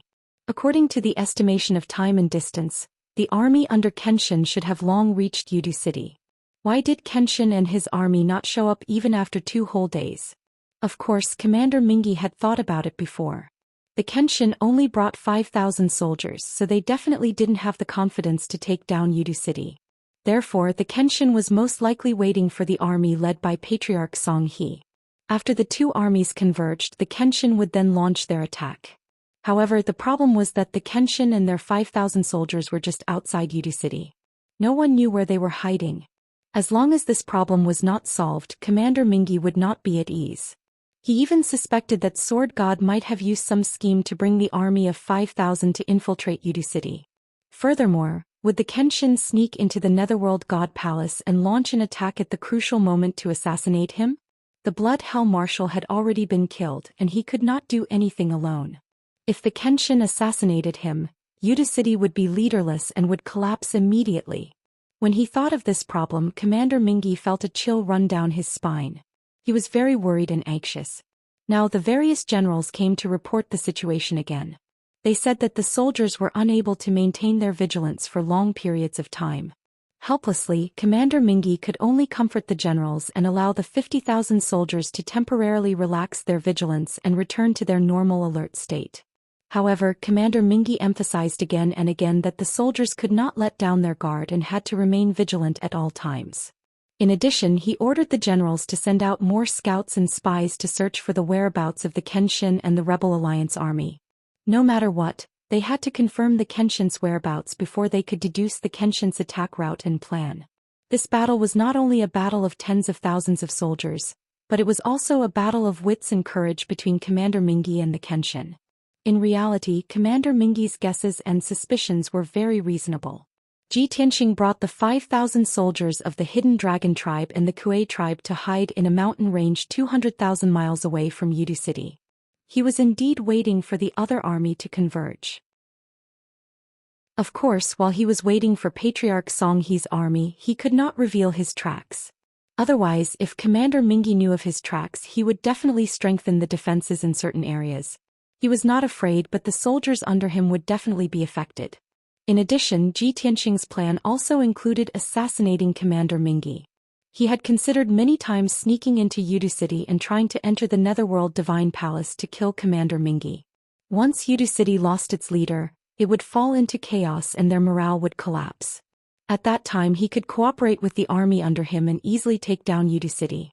This was also the most labor-saving method to reduce the number of casualties.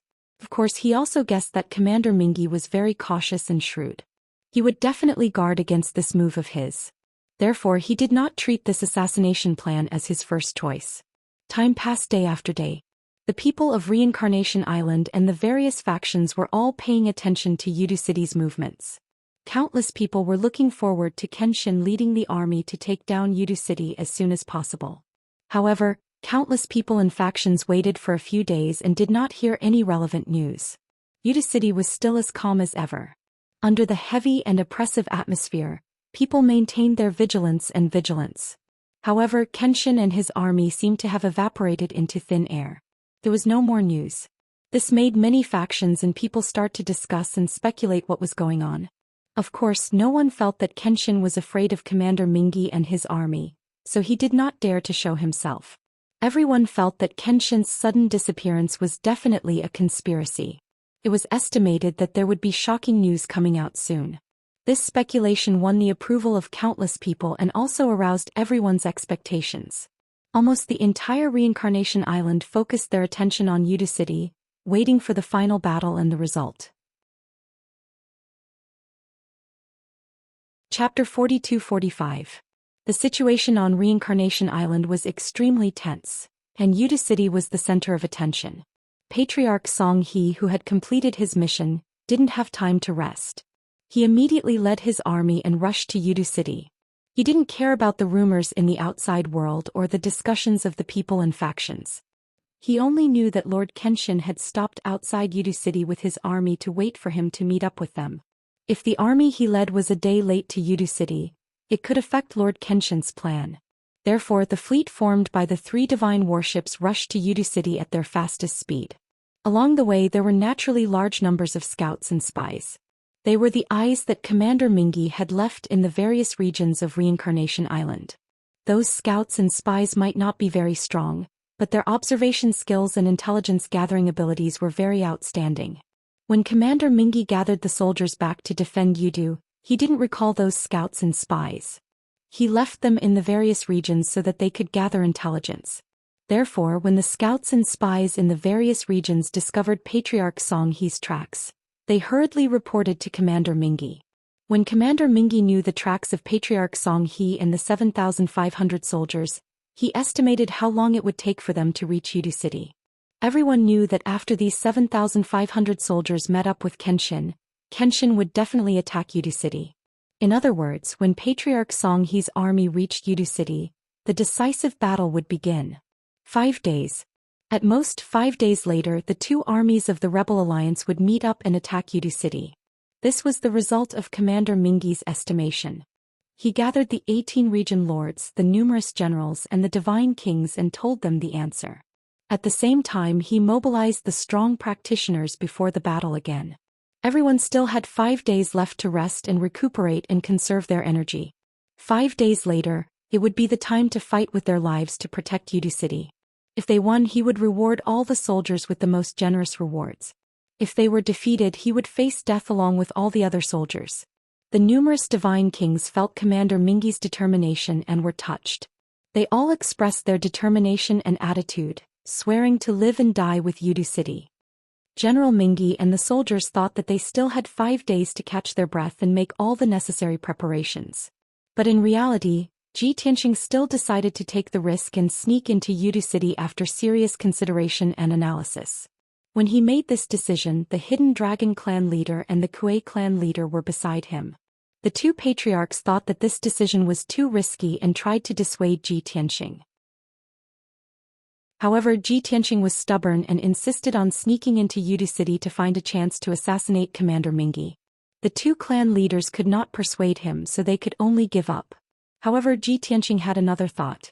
The 5,000 soldiers of the 2 clans could stay and rest, but if the 2 clan leaders stayed, it would be a waste of soldiers. Therefore, he changed his mind and decided to bring along the Hidden Dragon Patriarch and the Kuei tribe Patriarch. When the 2 patriarchs heard this order, they were stunned.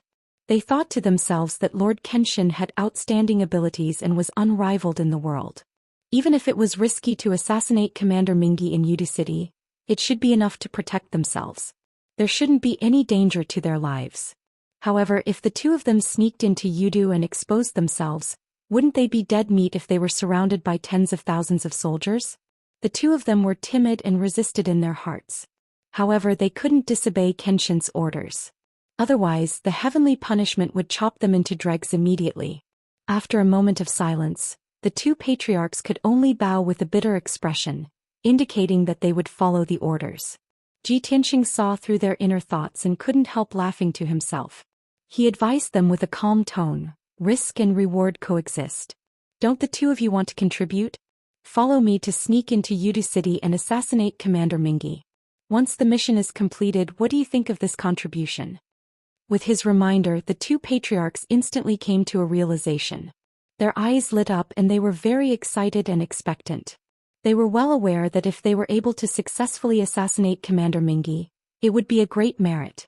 At this moment, Ji Tianxing continued, "Furthermore, if the two of you follow me to carry out the assassination mission, would you still be afraid of being surrounded?" The eyes of the two patriarchs became even brighter and their heartbeats sped up. Their blood also flowed faster. "That's right. With Lord Kenshin leading us, what are we still afraid of? If even Lord Kenshin can't defeat Commander Mingyi and the guards of Yudu, we will definitely be defeated. When that time comes, Lord Kenshin will fall and we won't be able to escape death. Lord Kenshin is the main force in carrying out the mission. Even if Commander Mingyi and the army surround us, they will mainly target Kenshin." These thoughts flashed through the minds of the two patriarchs at the same time, and they instantly made up their minds. "Lord Kenshin, don't worry, subordinate is willing to follow you to carry out the mission. I will definitely risk my life to share your worries. I will follow Lord Kenshin's orders. Subordinate is willing to climb a mountain of swords and dive into a sea of fire. I will never back down." The two patriarchs bowed at the same time to express their determination to Ji Tianxing. Their tone was very impassioned. Ji Tianxing smiled and said, "I will give you 15 minutes to prepare. After you are done, gather here again. Of course, this matter must be kept a secret and no fourth person must know about it." The two patriarchs were stunned and the hidden dragon chief subconsciously asked, "Lord Kenshin, are we going to leave quietly without even informing the elders? In that case, if we leave for a few days, will there be any problems if they stay here?" Ji Tianxing waved his hand and said, "I have already given the order for all the soldiers to rest in the divine ship and conserve their energy. Patriarch Songhe's army will only arrive in 5 days to meet up with us. In these 5 days there won't be any problems if they stay here. 5 days is enough for us to complete the mission." After hearing his explanation, the two patriarchs no longer had any worries and hurriedly left the study. 15 minutes later, the two patriarchs finished their preparations and came to the study to gather with Ji Tianxing. After that, the three of them quietly left the divine ship and flew toward Yudu City under the cover of the night sky. If they wanted to enter Yudu City, they would first have to cross the poisonous fog that was 5,000 miles wide and then cross the Blackwater River that was 50 miles wide before they could reach the city walls. The defenses near the south city gate of Yudu City were very strong and heavily guarded. Since Ji Tianxing was going to assassinate Commander Styx, he naturally wouldn't choose the south city gate as his breakthrough point. He brought the two patriarchs and hurried toward the northwest. He chose an area with weaker defenses as his breakthrough point. Not long later, the three of them arrived at the poisonous fog area. The two patriarchs were still wary of the poisonous fog's power and were thinking about how to break it. Unexpectedly, Ji Tianxing put them into the internal space of the primordial chaos bell and barged straight into the poisonous fog. Chapter 42-46. The two clan heads were shocked at first, but they soon understood. Although the toxic fog was very powerful and troublesome, Kenyan God King was already a God King. He must have cultivated an invincible divine body that was impervious to all poisons. Naturally, he wouldn't be afraid of the toxic fog's corrosion. Instead of bringing them along and wasting time trying to disperse the fog, he might as well put them into the divine artifact and let Kenshin pass through the fog. It was simpler and more direct. As expected. In order not to alarm the God King experts in Yudu City, Ji Tianxing didn't use his divine power when he passed through the toxic fog. But even so, the surging toxic mist didn't cause him any harm even though it was corroding his body. His current abilities were already dozens of times stronger than ordinary peak God Kings. Even if Commander Styx hit him with his full power, it wouldn't cause him any harm, let alone the toxic fog. The toxic fog that was 10,000 miles wide was originally very dangerous. Every step was filled with killing intent. However, Ji Tianxing passed through it as if he was walking on flat ground. Next, he arrived at the Blackwater River that was 100 miles wide and used a divine ability secret technique to conceal his figure and aura. The Blackwater River looked like a pitch-black river that was 100 miles wide. Endless black water flowed endlessly, creating countless splashes. However, in reality, the entire Blackwater River was like a three-dimensional barrier. It was like a wall of death. An extremely dense power of death enveloped a radius of 1,000 miles, protecting the entire Yudu city. The hazy black death aura covered the sky and covered the sun. The black river water that flowed endlessly had a terrifying power that could devour souls and corrode bones. It could even poison a high-level god king to death. Even experts like the Hidden Dragon clan head and the Kuei clan head would have to spend a lot of effort to cross it safely. However, Ji Tianxing ignored the barrier formed by the Black Death aura. He took a step and crossed 100 miles. He passed through the wall of death and arrived at the other side of the Blackwater River. Just like that, the 2 layers of obstruction that Commander Styx had painstakingly set up were easily passed through by Ji Tianxing. He arrived at the bottom of the city wall and secretly released his divine senses to observe the situation in Yudu City. The city walls that were 1,000 feet tall formed a circle with a radius of a few hundred miles, protecting Yudu City. On the wide and majestic city wall, there were many soldiers densely arranged. All of them were wearing bright armors and carrying sabers and swords. They had a solemn and vigilant posture. In the sky above Yudu City, there were over 100 patrol teams that circled around continuously to monitor the movements outside the city. Of course, Ji Tianxing did not care about these things. Those soldiers were all at the Divine Lord realm. Only some captains and commanders were Divine King realm powerhouses. Over a month ago he had entered Yudu and investigated the situation of the defenses. After he had killed Blood Hell Marshal and refined his memories, he had a clearer understanding of the defenses of Yudu City. At this moment, after some observation, he discovered the problem. As I expected, after Blood Hell Marshal was killed, Commander Mingi made a large-scale adjustment to the defenses of Yudu City. Originally, in his memory, this section of the city wall in front of him was the weakest point of the defense. However, after Commander Mingi adjusted the defenses, this place was no longer weak. Even so, Ji Tianxing did not plan on changing locations. He began to observe the Great City Barrier Formation. After using an hour to clearly see the structure of the formation, he pondered for another hour to deduce a way to crack it. Next, it was time to test his attainments in the formation path and his abilities. Not only did he have to cast spells to crack the Great City Barrier Formation, but he also had to silently chisel out a gap without alerting the guards on the city wall. It was not difficult to crack the formation, but to use god power and divine arts to crack the formation without alerting the guards nearby was harder than ascending to the heavens. In the eyes of the Hidden Dragon clan and the Kuei clan, this was almost an impossible task. Not to mention the Divine Lord guards on the city wall. With Kenshin's abilities and methods, he should be able to hide it. However, no matter how useless the Divine King powerhouses in the guards were, it was impossible for them not to sense the god power fluctuations of someone casting spells. However, when Ji Tianxing began to cast spells to crack the Great City Barrier Formation, the 2 clan leaders who were observing the battle in the world inside the bell were dumbfounded. This was because Ji Tianxing was able to multitask. He could cast spells to crack the Great City Barrier Formation while also casting spells to conceal the god power's aura. Moreover, his control over his god power was extremely precise and could be said to be extremely ingenious. Strands of god power were continuously injected into the Great City Barrier Formation, silently changing the structure of the formation and breaking down the structure of the formation. However, not a single strand of extra power leaked out. As for the extremely weak and undetectable god power fluctuations, they were completely concealed by his divine arts and secret techniques. Not only did the guards on the city wall not notice anything unusual, even the 2 clan leaders could not sense the god power fluctuations. At this moment, the 2 clan leaders had a further understanding of Kenshin's abilities and methods. They were even more shocked and impressed. Unknowingly, 12 hours had passed. Under normal circumstances, Ji Tianxing would only need 4 hours to crack the Great City Barrier Formation, but he had finally opened a gap. The key was that the Great City Barrier Formation had a fist-sized gap, but there was nothing unusual about the formation. It was still operating quietly and steadily. The guards on the city wall naturally did not notice anything unusual.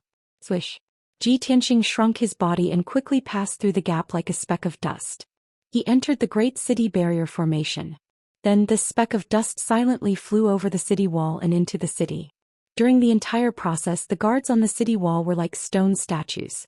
They did not react at all. The two clan leaders in the world inside the bell witnessed the entire process clearly. Other than shock, there was only reverence in their hearts. Ji Tianxing had long been familiar with the topography and structure of Yudu City. He returned to his normal form and remained invisible. He silently flew over half of the city and arrived outside the Netherworld Divine Palace. Yudu City had a radius of a few hundred miles, and the Netherworld Divine Palace was a majestic group of palaces that occupied a radius of a few dozen miles. It was almost a city within a city. The defenses of this inner city were even tighter, and the number of guards had also doubled. The most troublesome thing was that this inner city also had a great city barrier formation. Moreover, this great city barrier formation was personally set up by the god of the underworld 1,000 years ago. It was a genuine supreme-grade king barrier formation. Ji Tianxing had no choice but to find a secluded place where the guards were relatively weak and repeat his previous actions. He observed the great city barrier formation and looked for a way to crack it. Then he multitasked again. As he tried to crack the great city barrier formation, he used a secret technique to conceal his divine power fluctuations. This time, the difficulty of cracking the great city barrier formation was even higher. Ji Tianxing's mental energy was also more exhausted. Of course, it would also take a longer time to crack the great city barrier formation. He used an entire day to successfully crack the great city barrier formation without alerting anyone.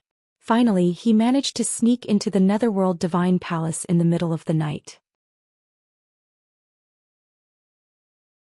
Chapter 42-47. Even though it was late at night, the hundreds of palaces in the Netherworld Divine Palace were still brightly lit and filled with people. There were large groups of guards guarding the main roads and gates. In the sky, in the depths of the earth, and in many buildings, there were many hidden sentries and Divine King experts. This was the core of Reincarnation Island's power and Commander Mingi's lair. Of course, it was the most heavily guarded place.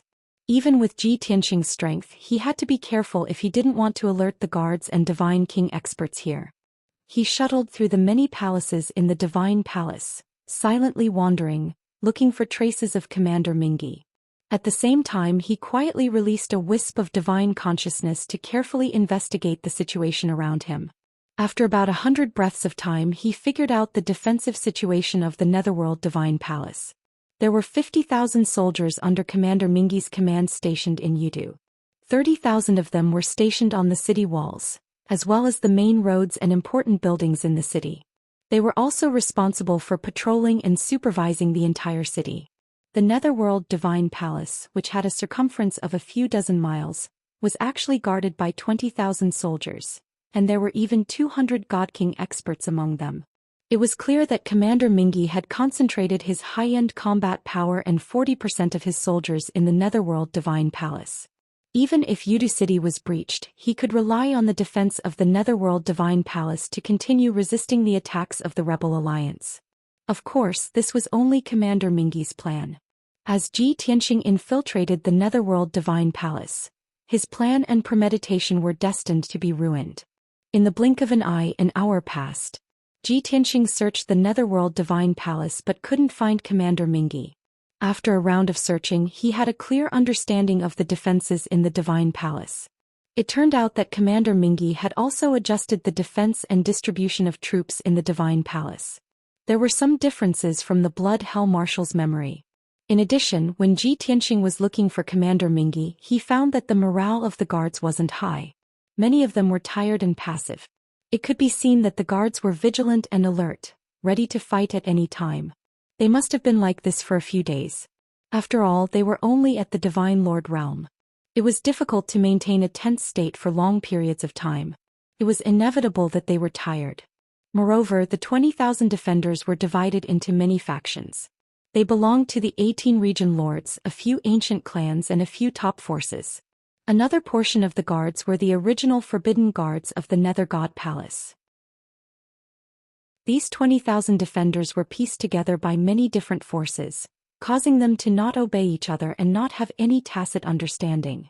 Usually, a garrison of 1,000 to 2,000 people would only listen to the orders of their leader. If Commander Mingi wanted to give an order, he couldn't pass it directly to the defending army. He had to pass it on through the many domain lords, generals, and god kings.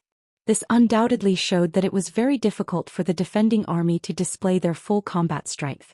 In the future, if the rebel alliance were to attack Yudu City, this would be one of the advantageous conditions. Returning to the main topic, Ji Tianxing collected his thoughts and began to ponder where Commander Styx was hiding. The most dignified divine palace was where the meeting hall was located. If Commander Mingi wanted to gather the generals for a meeting, he would definitely appear there. Furthermore, for the past 1,000 years, Commander Styx had spent most of his time in that divine palace. However, after Ji Tianxing checked that divine palace and the 2 underground palaces hidden underground, he still couldn't find Commander Mingi. According to the memories of the Blood Hell Marshal, he found 2 hiding places of the Nether River commanders. One was the Surging Waves Tavern in the depths of the divine palace. It was located beside the Surging Waves Lake and had a quiet environment. It contained 100,000 books and was very heavily guarded. When Commander Mingi wasn't dealing with government affairs or cultivating in seclusion, he would often stay in the Surging Waves Tavern for a few days, quietly reading books or thinking about problems. The other place was an ordinary palace in the depths of the divine palace. In that palace, there were a few family members of Commander Mingi and a large number of guards and servants serving them. When Commander Mingi was in a bad mood, tired or worried, he would stay with his family members for a few days. Ji Tianxing analyzed that with the current situation, Commander Mingi must be in a bad mood and under great pressure. Furthermore, Commander Mingi was in charge of the overall situation and had to think about many problems calmly.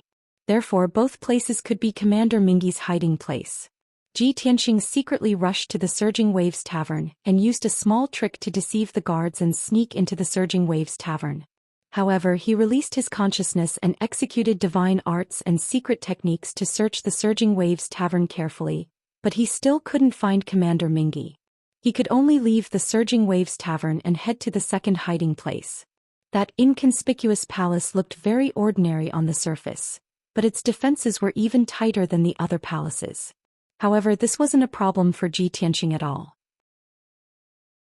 He used divine arts and secret techniques to sneak into the palace and carefully search for 15 minutes. He did find a few family members of Commander Mingi, but he still couldn't find Commander Mingi. This time he was in a complete dilemma and couldn't help but think, Netherworld Divine Palace is only so big with a radius of a few dozen miles. I've already searched everywhere. Where is Commander Mingi hiding? Could it be that this sly old fellow had already predicted that I would come to assassinate him, so he hid in advance? Or could it be that he abandoned the guards of Yudu City and left Yudu City long ago to escape by himself? Ji Tianxing pondered for a moment and felt that the second possibility wasn't very likely. The most likely possibility was that Commander Mingi was still hiding. Therefore, he continued to wander around the Netherworld Divine Palace and started a carpet search. After 15 minutes, he found a clue as expected. 10 domain lords walked out from different palaces and left the Netherworld Divine Palace at the same time. After they left the inner city, they were very low-key and hid their tracks and auras as they quietly rushed to a certain house in the south of the city. Seeing this scene, Ji Tianxing was stunned for a moment before realization dawned on him and he smiled knowingly. Haha. Commander Mingi, that sly old fox, is indeed cunning. If I didn't see those 10 domain lords rushing over at the same time, who would have thought that he wouldn't hide in the safest Netherworld Divine Palace but in the marketplace? That's right. Ji Tianxing saw the 10 domain lords rushing to the house in the south of the city and guessed that they were under orders to meet Commander Mingi. As for Commander Mingi, he was hiding in an ordinary house in the marketplace. It was truly a ruse and no one would have expected him to be here.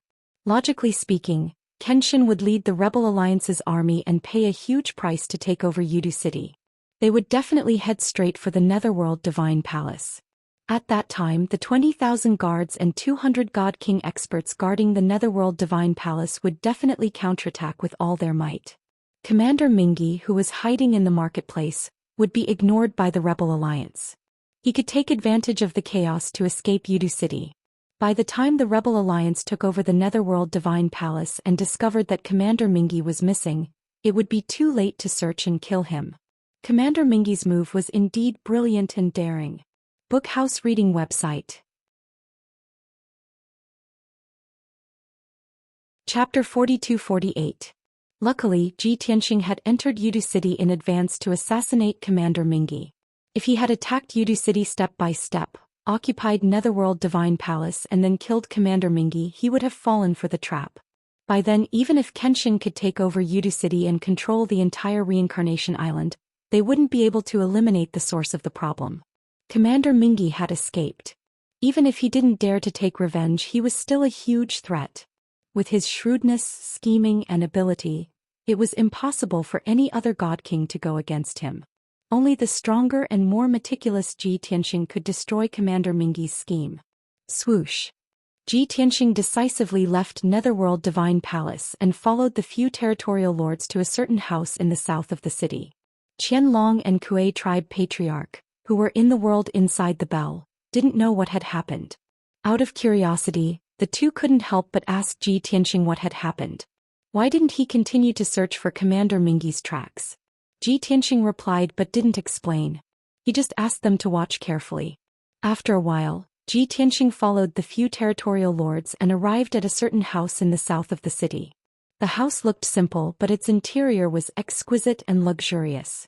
Its defensive power was also very strong. Not only were there 500 elite Imperial guards standing guard here, there were also over 30 God King experts lying in ambush in various places, either in the open or in the dark. In addition, 2 8th-level Divine King Realm Forbidden Guard commanders were also here. In addition to the 10 domain lords who had just arrived, there were actually 45 Godly King experts gathered in this very ordinary-looking courtyard.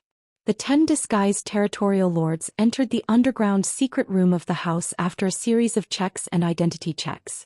They finally met Commander Mingi.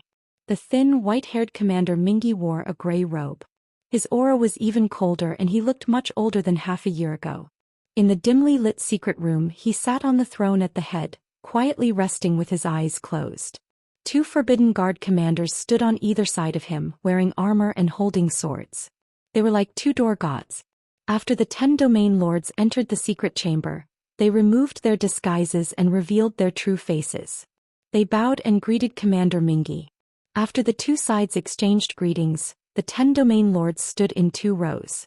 Only then did Commander Mingi begin the discussion. He first asked the 10 domain lords about the situation of the city's defenses, as well as the information they had gathered. Next, everyone began to discuss how to set up defenses, arrange troops, and so on. The atmosphere was very oppressive and heavy. Everyone's heart was heavy. None of them were optimistic about the upcoming decisive battle. They were extremely worried. The door to the secret room was shut and it was protected by a formation. There were 4 God King experts standing guard outside. Ji Tianxing arrived at the gate. Finally, there was no need to hide anymore. He decisively made a move, using a divine ability and ultimate skill to kill the 2 Divine King powerhouses guarding the door. At the same time, he opened up the world inside the bell and released Qianlong and Kuei clan's patriarch so that they could kill the other 2 God Kings. Swish swish. Bang bang. After a sword light pierced through the air and 2 dull thuds, the 4 God Kings guarding the door fell to the ground as blood splattered everywhere. The 2 God Kings that Ji Tianxing killed were killed in a single strike. Even their god heads were shattered.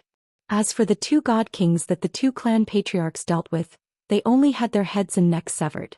Their bodies were destroyed, but their god heads were still intact. Ji Tianxing added 2 more sword lights before he was able to instantly kill the 2 God Kings. Without a doubt, there was a commotion as an intense divine power fluctuation erupted. Commander Mingi and the 10 domain lords in the secret chamber were immediately awakened.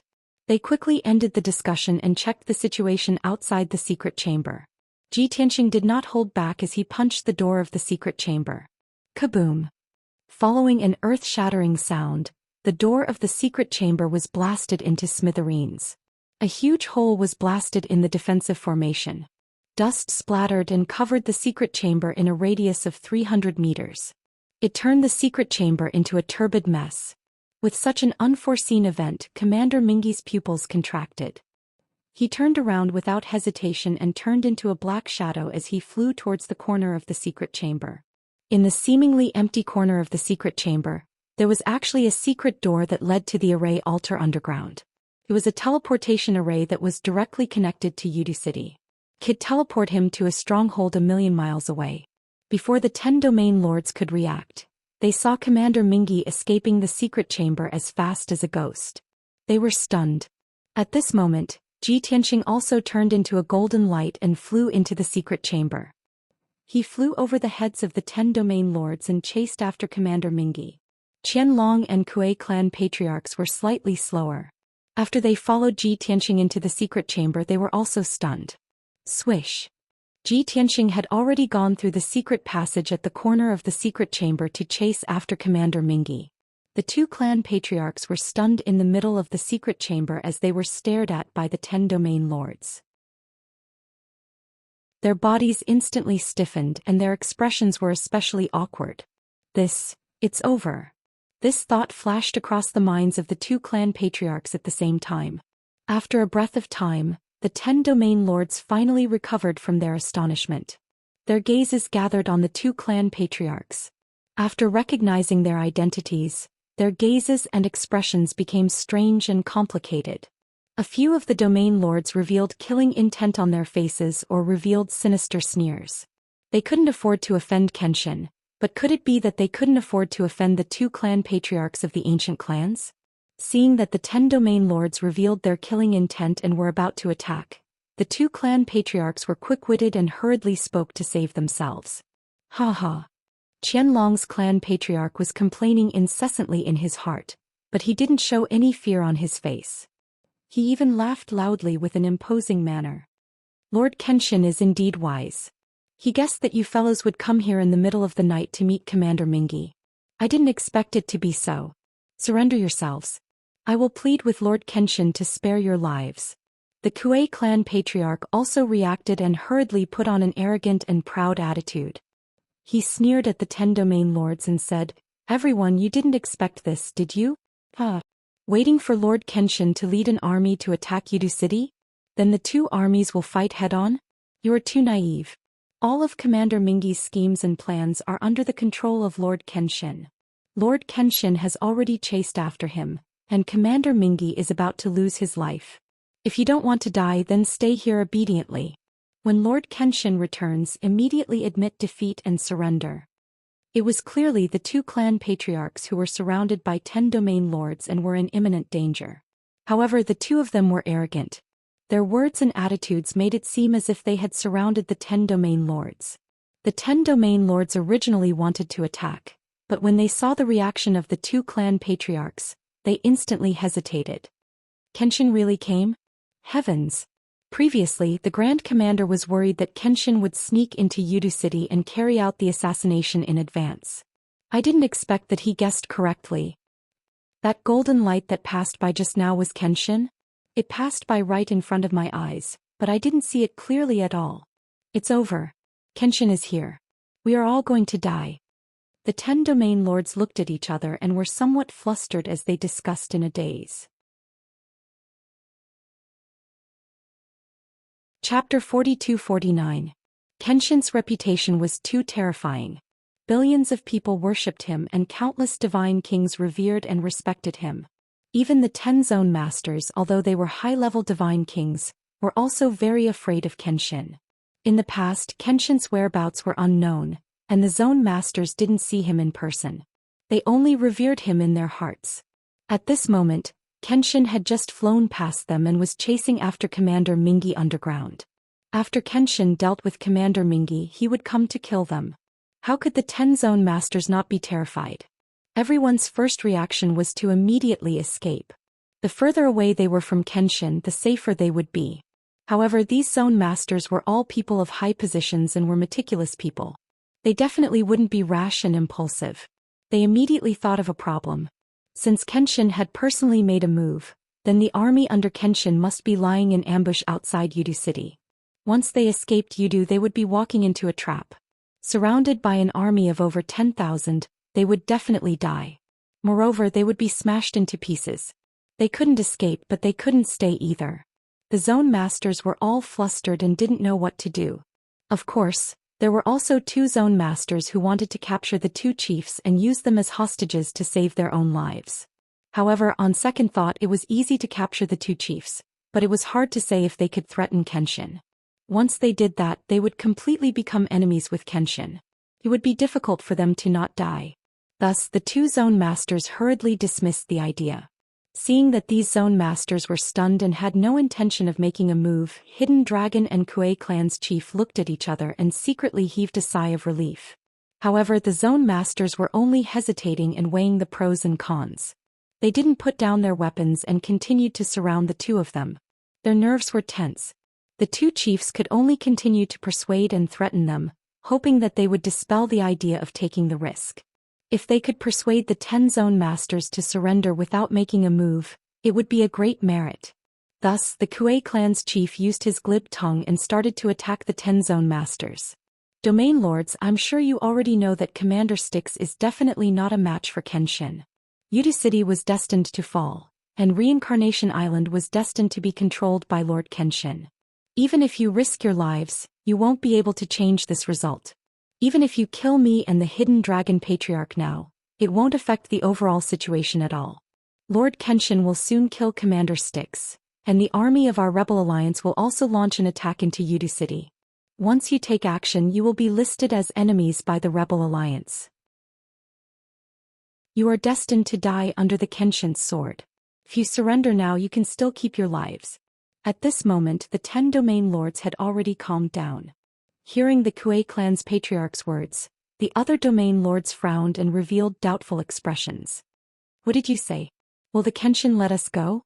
We are the subjects of the god of the underworld. If the Kenshin wants to rule the Reincarnation Island, how could they spare us? Don't speak carelessly. You are just stalling for time. Cut the crap. Since we are going to die either way, we might as well kill you and drag the two of you down with us. As they spoke, the domain lords clenched their swords and sabers, and blazing killing intent burst forth from their bodies. The two patriarchs were rather nervous, but their expressions were very calm as they continued to persuade the other party. Everything I said is the truth.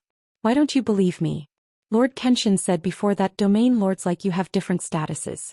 As long as you surrender, you will be spared from death and will be given a lighter punishment. Those who perform well can even be exempted from punishment and continue to be the domain lord. In his anxiety, the Hidden Dragon Patriarch spoke the truth, without thinking. However, just as he reached the crucial part, he was stopped by the Kuei clan's patriarch. The Kuei clan's patriarch hurriedly gave him a look that said, "Why are you so reckless? How can you reveal the details?" Only then did the Hidden Dragon Patriarch react. He immediately stopped talking and his face was full of annoyance. It seemed that he was also very depressed and regretful that he could not keep the secret. However, the 10 domain lords heard it clearly. Instantly, their eyes lit up and they became spirited. What did you say just now? As long as we surrender, we can be spared from death? Those who perform well can be exempted from punishment and can even continue to be the domain lord. Hidden Dragon Qua, are you serious about this? Hidden Dragon Qua, you should know very well that this concerns everyone's life and death. You must tell us the truth. Otherwise, we would rather fight to the death and kill the two of you first. If you don't want to tell us, then we will ask Kenshin and confront him face to face. It was very obvious that in the hearts of the 10 domain lords, loyalty to the god of the underworld and Commander Styx was definitely not the most important thing. Their lives and whether they could keep their positions as domain lords were the most important. If they wanted to surrender to Kenshin, they first had to keep their lives. If they could be exempted from punishment and not have to pay any price, that would be the best. If Kenshin was magnanimous and could keep their positions as domain lords, that would be an unexpected surprise. Therefore, they were very eager to know whether the Hidden Dragon Patriarch was telling the truth or not. If what the Hidden Dragon Patriarch said was true, then they would have no more worries and could immediately surrender when they saw Kenshin. If the Hidden Dragon Patriarch was lying to deceive them, then it would be too late to kill the Hidden Dragon Patriarch and the Kuei tribe patriarch now and escape. Faced with 10 pairs of burning, sharp and majestic gazes, the Hidden Dragon Patriarch revealed a helpless and bitter smile. He scratched his head and muttered, "It's all my fault for speaking without thinking. Now Lord Kenshin will definitely punish me." The Kuei tribe patriarch also sighed and patted his shoulder, comforting him. "Hidden Dragon Patriarch, you're just too straightforward and can't hide things in your heart. It's because Lord Kenshin understands your nature that he asked me to accompany you. Back then, Kenshin told us to keep this a secret, but you... Sigh. Forget it. When Lord Kenshin pursues the matter, I will plead for mercy for you." After hearing the Kuei tribe patriarch's comforting words, the hidden dragon patriarch's mood improved a lot. As for the 10 domain lords, when they heard their conversation and saw their expressions and reactions, they all understood the reason and process. It turned out that those words were indeed said by Kenshin. Kenshin told his thoughts to the few ancient clans' patriarchs, but ordered them to keep it a secret and not to casually leak it out.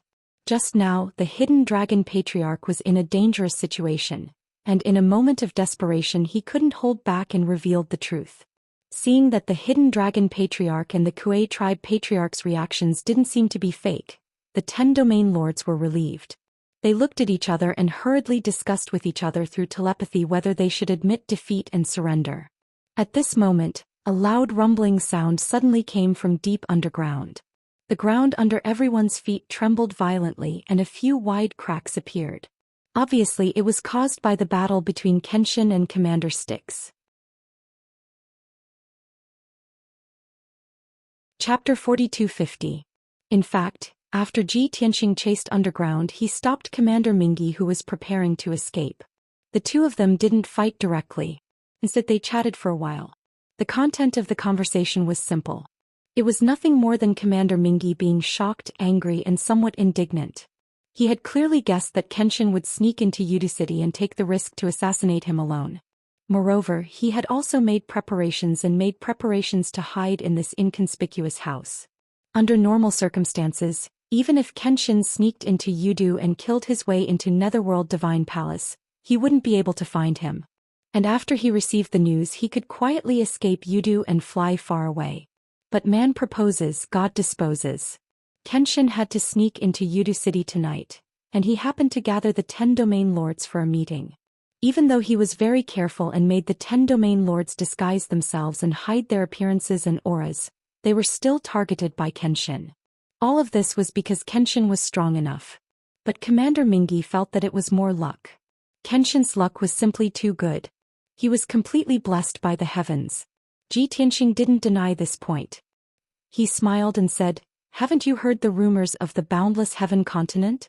I am the embodiment of justice, the spokesperson of the heavenly Tao. Even the power of the heavenly Tao is helping me. Reading the heavenly Tao oath that I made, I will be bound by the heavenly Tao. Therefore, isn't it natural for the heavens to bless me?" Commander Mingi was so angry that his face turned black. He immediately cursed and scolded the heavens for being unfair. Ji Tianxing wasn't angry. He looked at him with a smile and persuaded him to admit defeat obediently so that he could die with dignity. Ji Tianxing had to kill Commander Mingi without a doubt. Even if the other party surrendered, he definitely wouldn't let him off. Commander Mingi scolded Ji Tianxing because he wanted to anger Ji Tianxing so that he could take the opportunity to open the teleportation formation and escape Yudu City. However, Ji Tianxing wasn't angered. He continued to stare at him. Commander Acheron secretly took out a jade slip and was about to toss it into the teleportation array. At the critical moment, Ji Tianxing used a supreme divine ability to seal the entire underground palace, freezing the space within a radius of 10,000 feet. In the next instant, he seized the jade slip and smashed it to pieces. The jade strip was the key to open the transmission array, but it was destroyed by Ji Tianxing. If Commander Styx wanted to open the array again, he would have to cast a spell, and that would take 10 breaths of time. At this time, Ji Tianxing no longer talked nonsense with him and had already launched an attack. Swish. 4 beams of golden sword light locked onto Commander Styx with invisible sword intent. Commander Styx knew that he couldn't escape, but he couldn't just sit there and wait for death. He could only fight back. Therefore, he unleashed his ultimate skill with all his might to block the 4 sword lights. Unfortunately, the surrounding space had been sealed and Commander Styx could not move an inch. There was no way for him to dodge.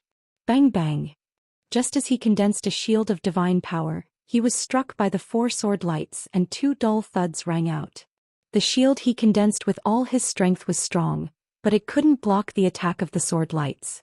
It collapsed on the spot and fragments of divine light burst out. Then he was blown away by the sword lights and he smashed into the sacrificial altar while vomiting blood. Wung! The silent sacrificial altar trembled violently from the impact, and it lit up with hazy 5-colored divine light. Commander Styx finally got close to the sacrificial altar. He just needed to open the teleportation array and he could leave Yudu. However, his chest and abdomen were pierced by the sword lights, and he was already severely injured.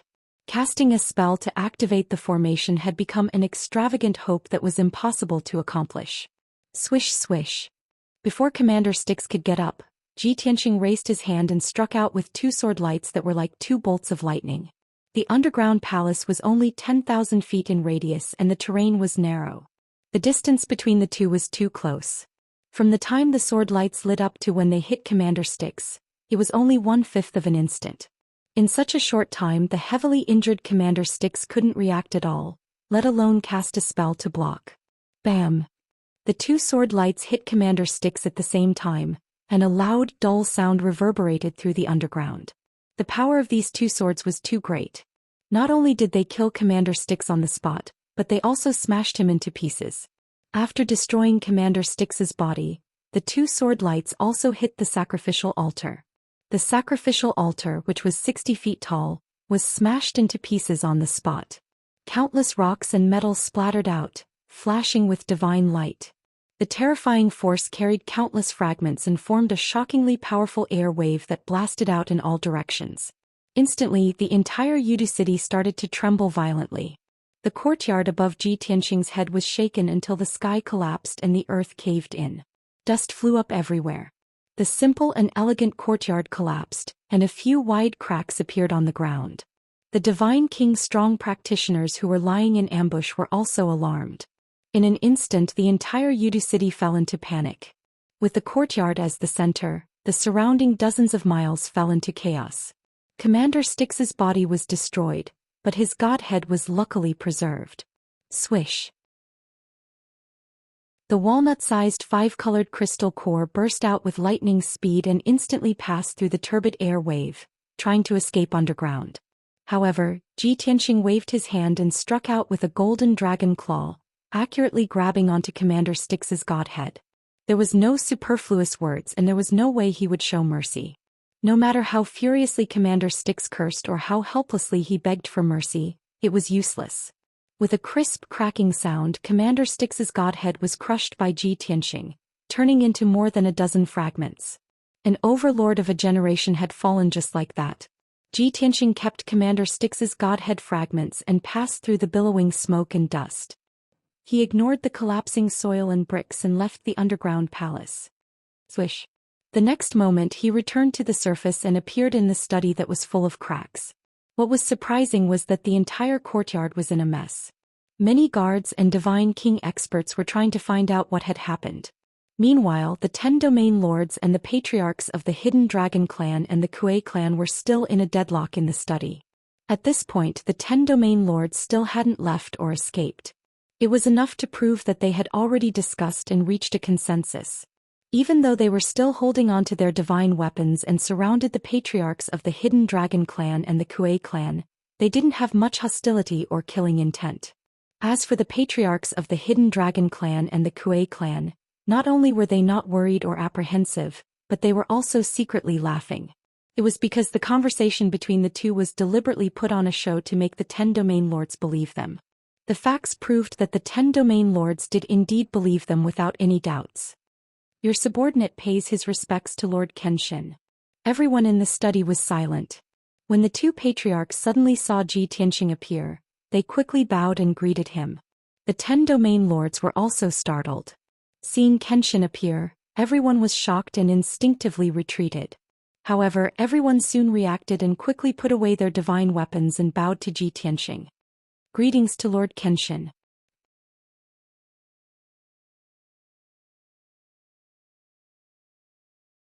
We hope that you will come soon to save the people of Reincarnation Island and restore freedom to everyone. However, as domain lords, we are under the control and restriction of Commander Styx and the Blood Prison Marshal. We really have no choice. Kenhama, you've finally arrived.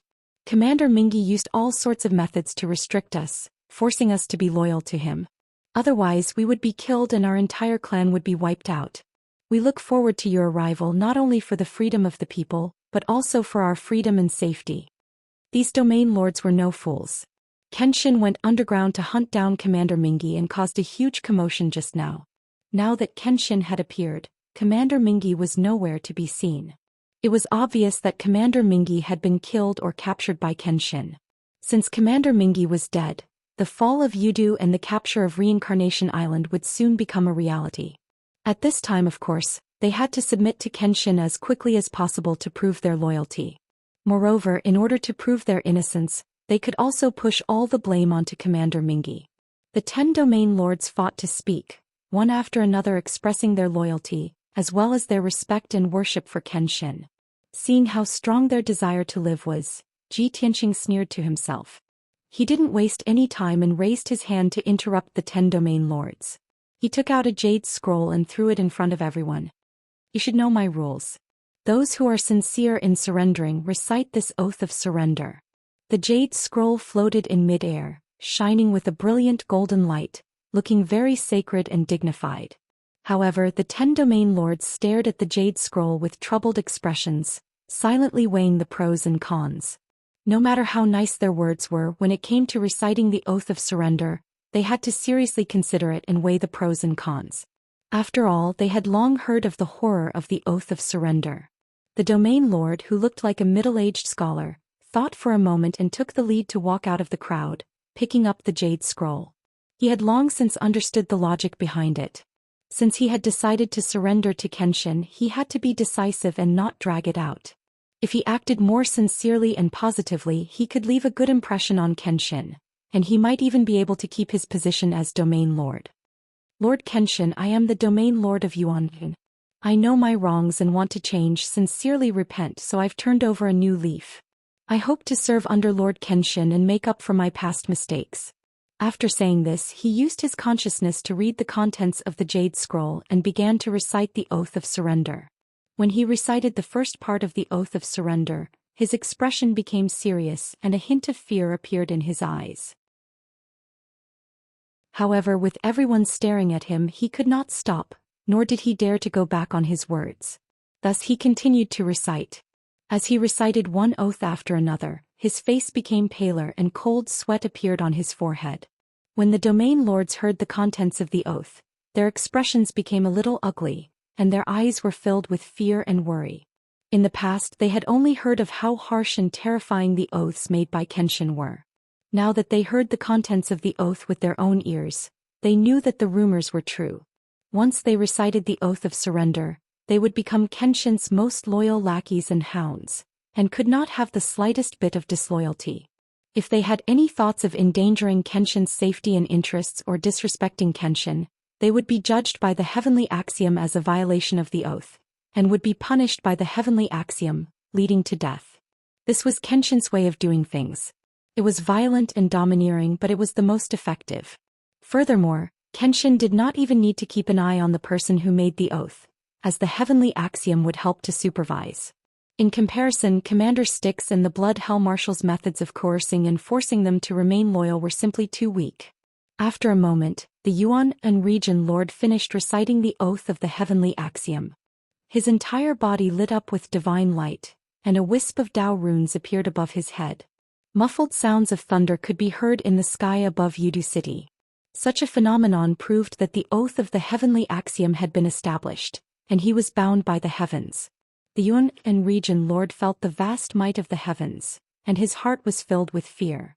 However, he appeared to be relatively calm, and after bowing respectfully to Ji Tianqing, he put the jade scroll back to its original place. Just as he returned to the crowd, another Region Lord took the initiative to step forward and take the jade scroll to recite the oath. This was also a Region Lord who was determined and wanted to do his best to perform. However, at this moment the door of the study was blasted open, and the cracked wall on the side was also blasted apart. More than 10 Divine King experts roared as they charged into the messy study. Book Guest Residence Reading Website. Chapter 4252. Previously, Ji Tianqing and Commander Mingi were fighting underground, causing a huge commotion. There were as many as 500 guards stationed in this courtyard, all of them elites. In addition, there were over 30 godly king powerhouses hiding in the courtyard, protecting Commander Mingi. These people were all startled awake, first running in all directions, then asking each other what happened. Guessing that there was an attack, Many godly kings and guards searched everywhere for traces of the assassin. But they searched the entire courtyard as well as the surrounding 20 miles, but did not find anything out of the ordinary. Therefore, many godly kings were certain that the assassin was most likely still in the courtyard. Some godly kings only then remembered that they had not checked on Commander Mingi's condition, whether he was injured or not. But when the dozen godly kings arrived outside the study, they discovered that the defensive array had been activated, isolating the situation in the study, preventing people from probing. Therefore, in their anxiety, the godly kings joined forces to attack the defensive array of the study. Fortunately, that array's defense was not very strong, more to conceal aura, blocking divine senses from probing.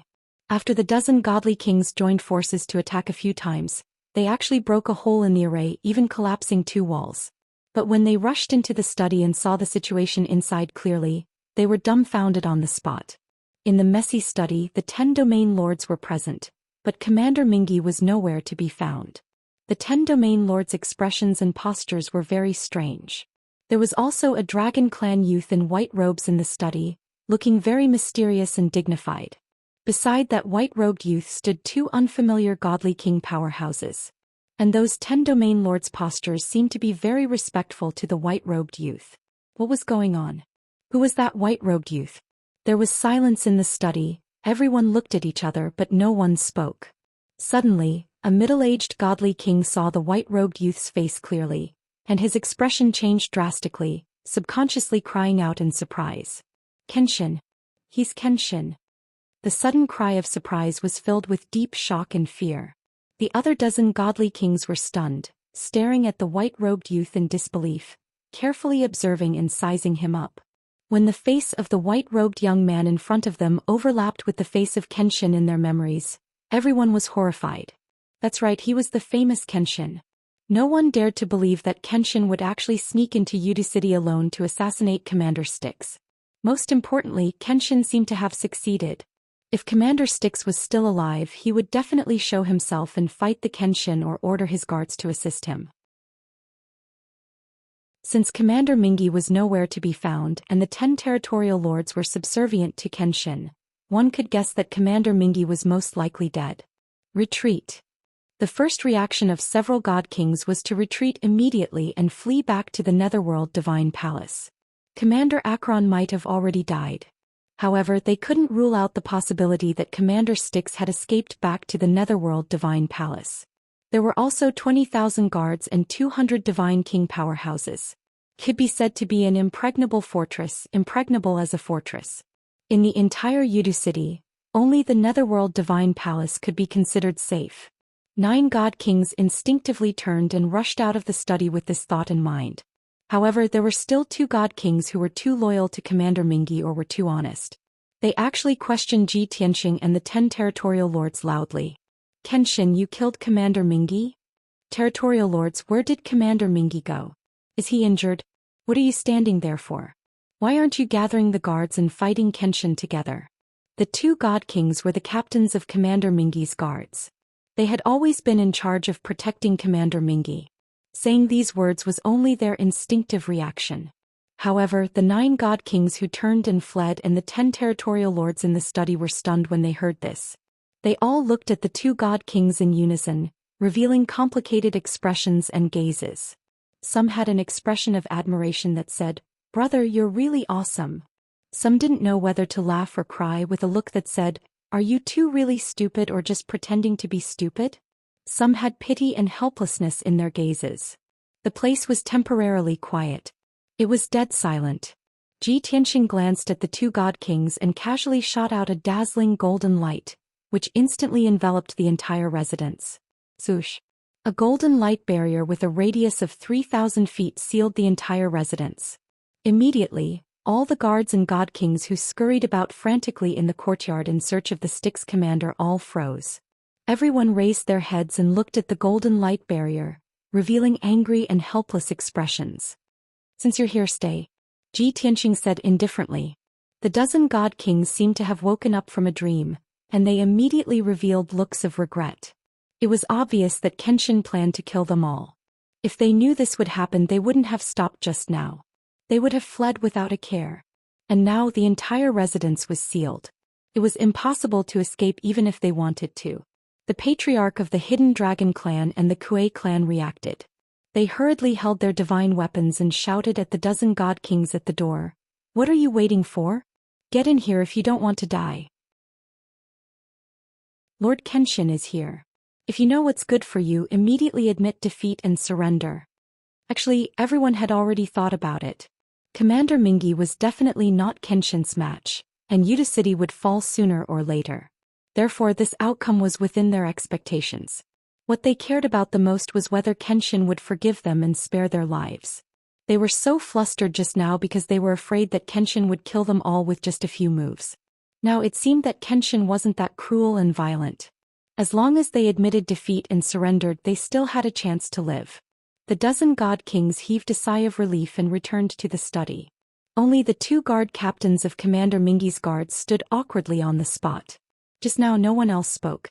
Only the 2 of them questioned Kenshin and the 10 region lords righteously. They appeared to be very loyal to Commander Mingi. Now if they didn't surrender, they would be killed. If they surrendered, it would seem that they had no moral integrity and backbone. It was too embarrassing. Luckily, everyone's minds were in a mess and their thoughts were complicated. No one cared about their situation. The dozen god kings entered the study and bowed in unison, expressing their allegiance to Ji Tianxing. Ji Tianxing didn't waste any time. He couldn't even be bothered to say any high-sounding words. He directly ordered, "All of you line up and recite the oath of surrender." Therefore, the dozen god kings instantly understood. No wonder the 10 region lords were gathered here. Whoops, so strange. It turned out that they were the first to admit defeat and were reciting the oath of surrender.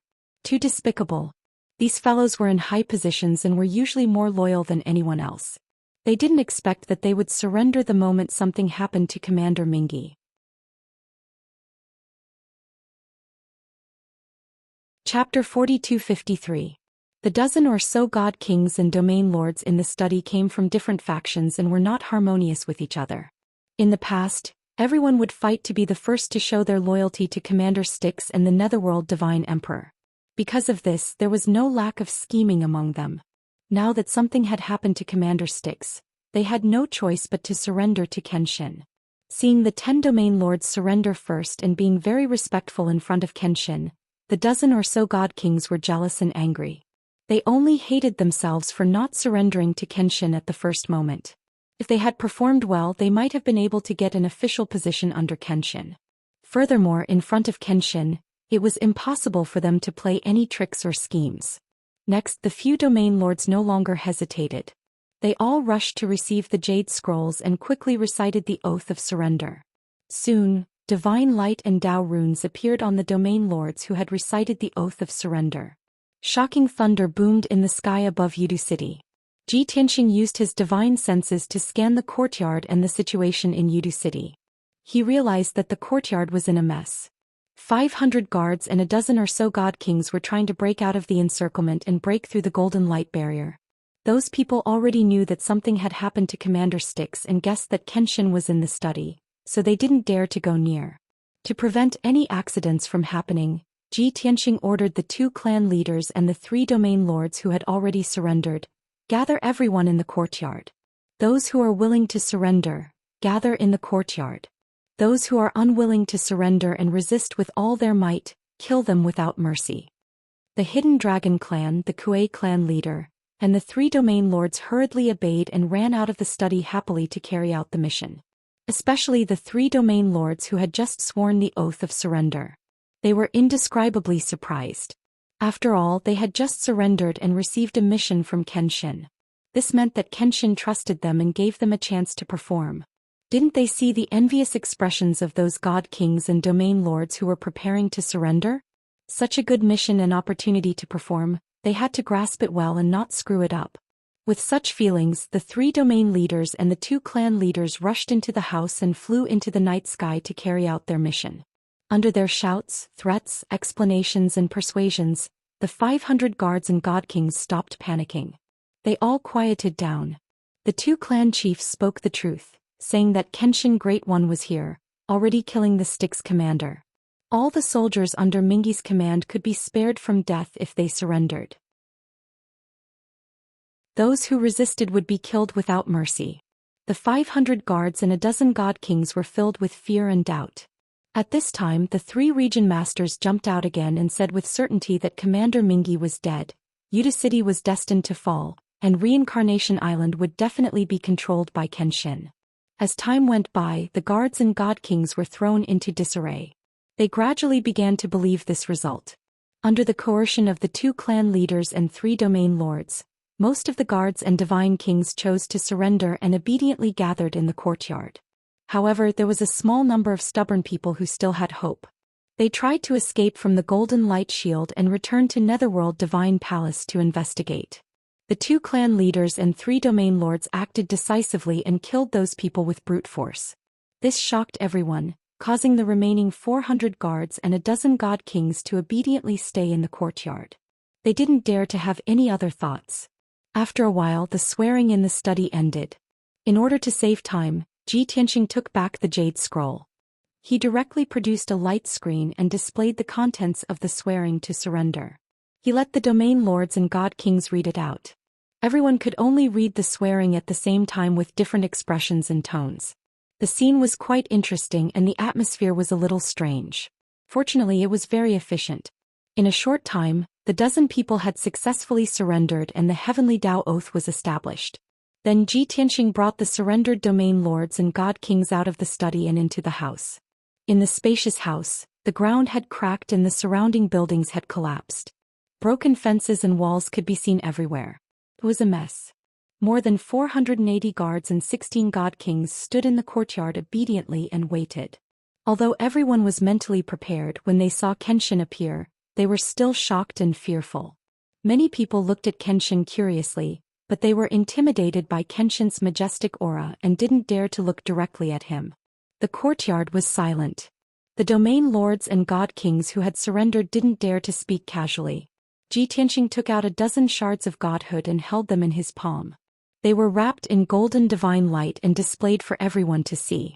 Don't hold on to your wishful thinking anymore. Your commander Mingi is dead. He said these words with an indifferent expression, but it was like a shocking thunderclap, shocking everyone in the field. Although everyone had expected this result, when they saw with their own eyes that Commander Mingi was only left with a dozen shards of godhood, their hearts were still filled with fear and shock. Just as Ji Tianxing said, the last trace of hope in their hearts was destroyed and dissipated. Since Commander Mingi was dead, what was the point of their stubborn resistance? Even if there were still 50,000 soldiers and more than 200 god kings in Yuta City, what was the use? It's not that we don't want to risk our lives and fight, nor is it that we are not loyal.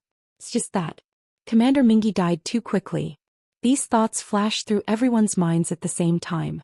Thus, the 400 guards and the dozen or so god kings no longer hesitated and bowed in unison, expressing their loyalty to Ji Tianxing. The previous scene repeated itself. Ji Tianxing waved his hand and shot out a white light that condensed into a huge screen of light. It floated in the night sky and displayed a simplified version of the Oath of Surrender. The guards and god kings were already mentally prepared. Without needing Ji Tianxing to say anything, they all recited the Oath of Surrender. 100 breaths later, close to 500 people recited the Oath of Surrender. Their bodies lit up with divine light, and a trace of Tao aura appeared above their heads. In the sky above Yuta City, lightning flashed and thunder roared again. Just like that, all the guards and god kings in this house were subdued by Ji Tianxing.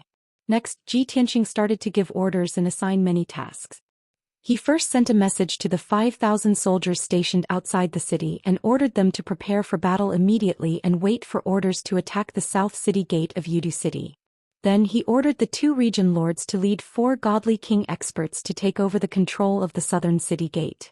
These 6 experts needed to control the south city gate and find a way to remove the poisonous fog outside the city. When the Rebel Alliance's army reached the city, they still needed to open the city gate and welcome the army in. Next, Ji Tianxing ordered more than 20 god kings and 6 region lords to rush back to the Netherworld Divine Palace immediately. Their task was very simple. They were to fabricate lies and deceive the soldiers stationed at the Netherworld Divine Palace so that they would continue to defend and not retreat.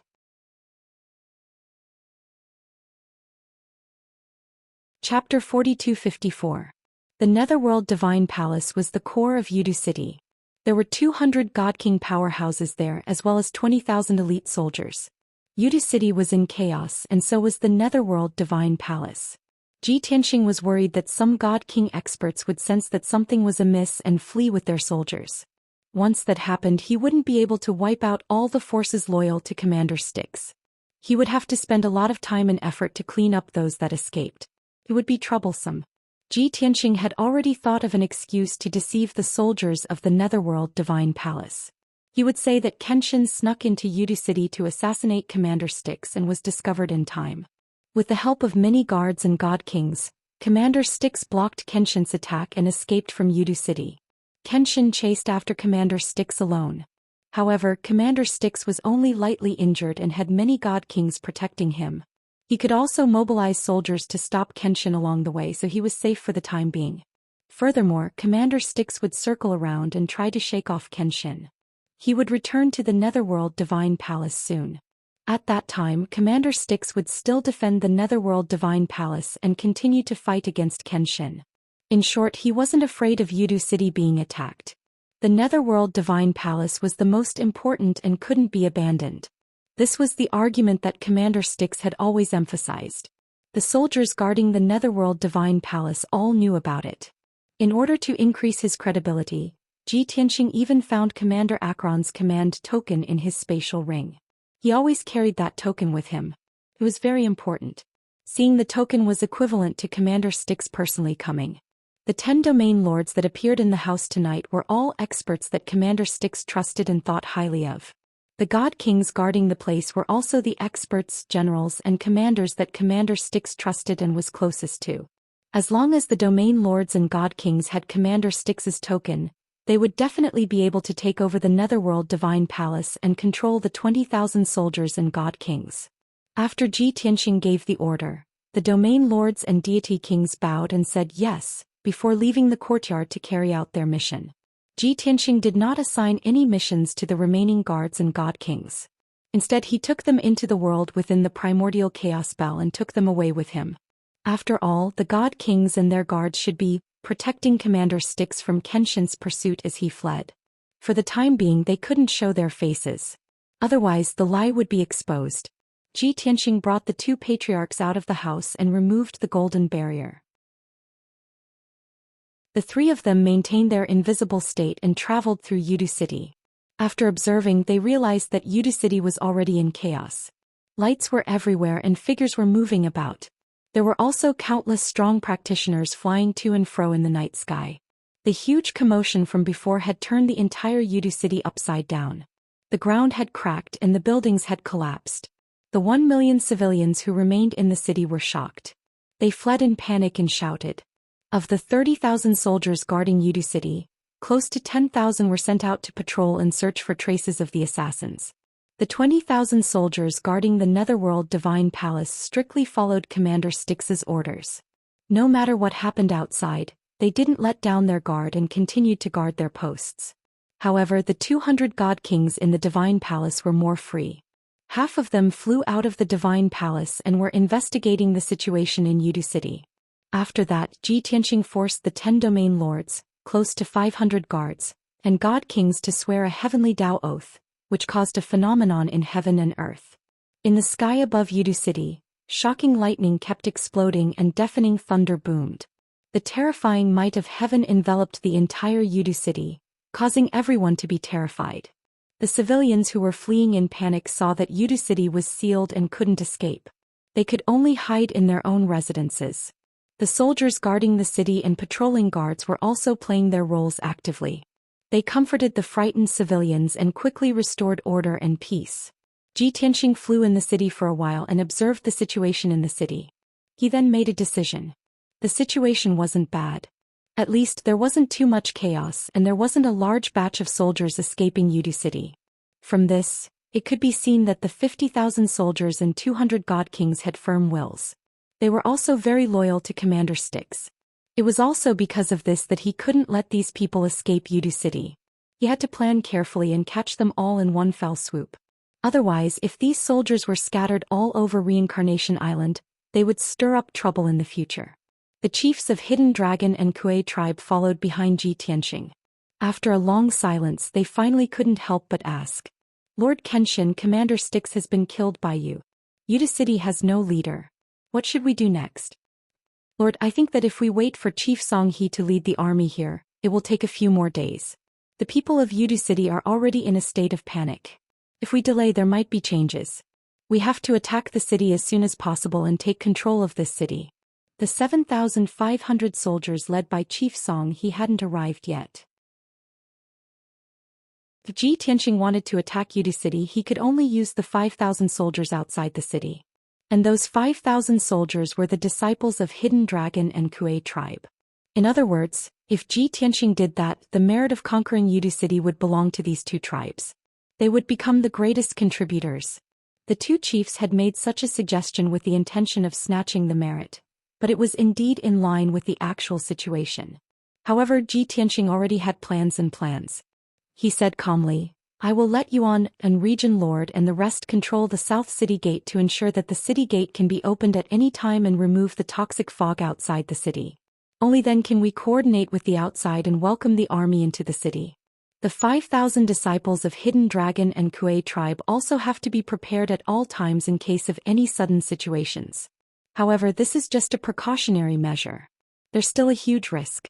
After all, with just 5,000 soldiers, it's impossible to control the 50,000 soldiers and 200 god kings in Yudu City.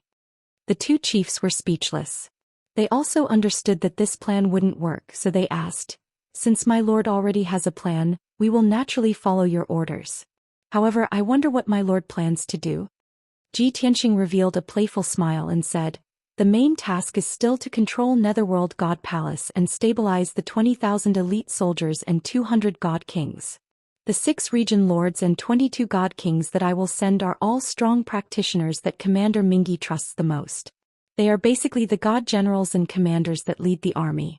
Their statuses are extremely high. Let them stabilize the situation in Netherworld God Palace first. I will enter Netherworld God Palace secretly and control the soldiers and god kings in batches, forcing them to surrender and swear their loyalty. When the two chiefs heard this, they knew that this plan was very reliable and feasible. This method of boiling the frog in warm water could gradually control the 20,000 soldiers and 200 god kings in Netherworld God Palace. Even if there was a mistake in the middle or someone felt that something was wrong and wanted to escape, it wouldn't cause too much damage. First, they would nibble away in the dark. After controlling Netherworld God Palace, they could swallow the entire Yudu City and even the entire Reincarnation Island.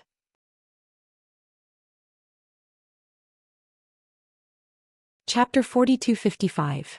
Ji Tianxing's plan to devour the whale was gradually being carried out. He brought the two chiefs to walk around Yudu City. Seeing that the region lords and divine kings were carrying out their mission seriously, quickly pacifying and suppressing the chaos in the city, Ji Tianxing was finally at ease. Around 4 to 6 hours later, dawn arrived and a new day was about to arrive. Although the people in Yudu City were still in fear, the entire city had regained its peace. At this time, the Yuan and Region Lord and the rest had already taken over the South City Gate and had it under their control. Ji Tianxing secretly went to the South City Gate, and with the cooperation of the Yuan and Region Lord, he released the 2 tribe leaders from Yudu City. The Hidden Dragon and Kuei tribe leaders left Yudu City and returned to the army. They would personally lead their disciples and wait for Ji Tianxing's orders. Ji Tianxing stayed in Yudu City alone and continued his series of plans. He went to Yudu Divine Palace again and passed through the crack in the formation, silently entering the Divine Palace. On the other side, the region lords and over 20 divine kings also gradually took control of the entire Divine Palace. They controlled the Divine Palace where Commander Mingi usually resided. They held Commander Mingi's medallion, controlling and commanding 20,000 soldiers and 200 god kings. With their cooperation, Ji Tianxing entered the Divine Palace without any obstructions and took over Commander Mingi's residence. In this way, he wouldn't be discovered by the other divine kings if he hid in the Divine Palace. The sun rose and a new day arrived. In the morning, the region lords and over 20 divine kings gathered close to 200 divine kings and generals under his orders to discuss matters in the meeting hall. The region lords told the generals about what happened last night, as well as Commander Mingi's whereabouts and plans.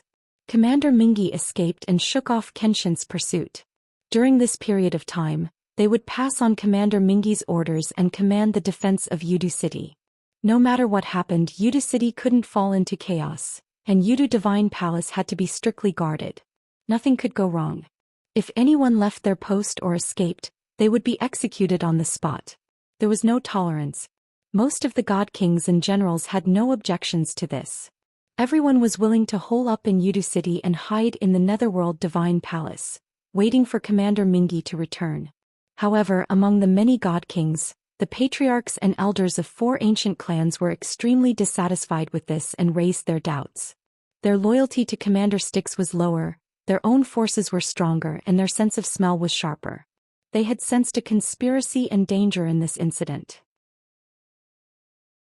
They refused to believe the domain masters and the 20 or so god generals and commanders. Regarding this, the territorial leaders could only explain it in front of everyone. Seeing that the patriarchs and elders of the clans didn't listen at all and still didn't believe it, the domain masters asked them to stay and talk in detail after the meeting. Next, the territorial lords and the most powerful divine generals and commanders made some slight adjustments to the military deployment of Nether God Palace. After the meeting was over, the god kings bid farewell and left to carry out their missions. Only the patriarchs and elders of the 4 ancient clans remained in the conference hall, waiting for the territorial leaders to give a reasonable explanation. They insisted that if the territorial leaders couldn't produce sufficient evidence, they wouldn't be convinced and would refuse to listen to their orders. The best way was to find a way to get in touch with the Nether River commander and have them talk to him. The territorial leaders smiled and nodded in agreement, saying that these conditions could be fulfilled. Thus, the patriarchs and elders of the 4 ancient clans remained in the conference hall, waiting for the results. However, something unexpected happened. More than 10 god generals and commanders quietly left the conference hall and activated the defensive formation of the entire Divine Palace. A total of 3 formations were activated at the same time. The outermost formation had a concealment effect, blocking all divine senses. The middle formation had a strong defense, and the innermost formation was a sealing formation that sealed the entire Divine Palace. This way, the people outside wouldn't be able to know what was happening inside the Divine Palace. Even if the patriarchs and elders of the 4 ancient clans were killed by the crowd, it wouldn't alarm anyone else. Sensing that the situation wasn't good, the experts of the 4 ancient clans were full of vigilance and immediately jumped up. They took out their divine weapons and looked at the territorial leaders and the god kings warily. They asked loudly, "What are you doing? Are you trying to silence us? I've always thought that you were a little strange. Now it seems that there is indeed something wrong with you." The patriarchs and elders of the 4 clans were alert. They had long been on guard and were about to draw their swords against each other. However, the territorial leaders didn't panic at all. They smiled and said, "What's the rush? Didn't you want to see Commander Mingi? We'll let you see him immediately." The patriarchs and elders of the 4 ancient clans were stunned and subconsciously looked at the secret door in the corner of the conference hall. At this moment, Ji Tianxing, who was dressed in a white robe and had a dignified expression, walked out of the secret door in the corner. When he appeared, the gazes of the patriarchs and elders of the 4 clans immediately gathered on him. They were dumbfounded at that moment. The conference hall was silent and the atmosphere was very awkward. Even a fool would know that the white-robed youth wasn't Commander Mingi. However, the 4 patriarchs and elders all felt that the white-robed youth's appearance was very familiar, as if they had seen him somewhere before. After a moment of absent-mindedness, they finally remembered. That handsome, dignified, mysterious and dignified white-robed youth should be the legendary Kenshin. The super expert whose name shook the world and shook the god world. The peerless genius who claimed that he would unify the god world and fight against the 5 god emperors. At this moment, the 4 patriarchs and elders' legs were about to turn to jelly, and their faces were full of shock. A few elders with weaker self-control couldn't help but exclaim, "Kenshin! He's Kenshin!" The shouts of these elders were purely superfluous. The people present weren't stupid. Who didn't know that it was Kenshin? However, their exclamations made the atmosphere even heavier and more oppressive. When the 4 patriarchs and elders saw Ji Tianxing walk to the throne at the head of the table, they all subconsciously retreated. They were well aware that the entire divine palace was sealed by a great array and that no matter how hard they tried, they couldn't escape from this divine palace. However, their instincts drove them to move away from Ji Tianxing to obtain a faint sense of security. Ji Tianxing sat down on the throne at the head of the table and looked at the four patriarchs and elders indifferently. Since this lord has appeared here, I'm sure you've already guessed what's going on. If you don't want to die, obediently surrender and pledge your loyalty if you know what's good for you. These two simple sentences shocked everyone present. The patriarchs and elders of the four ancient clans were speechless and their anger and killing intent dissipated.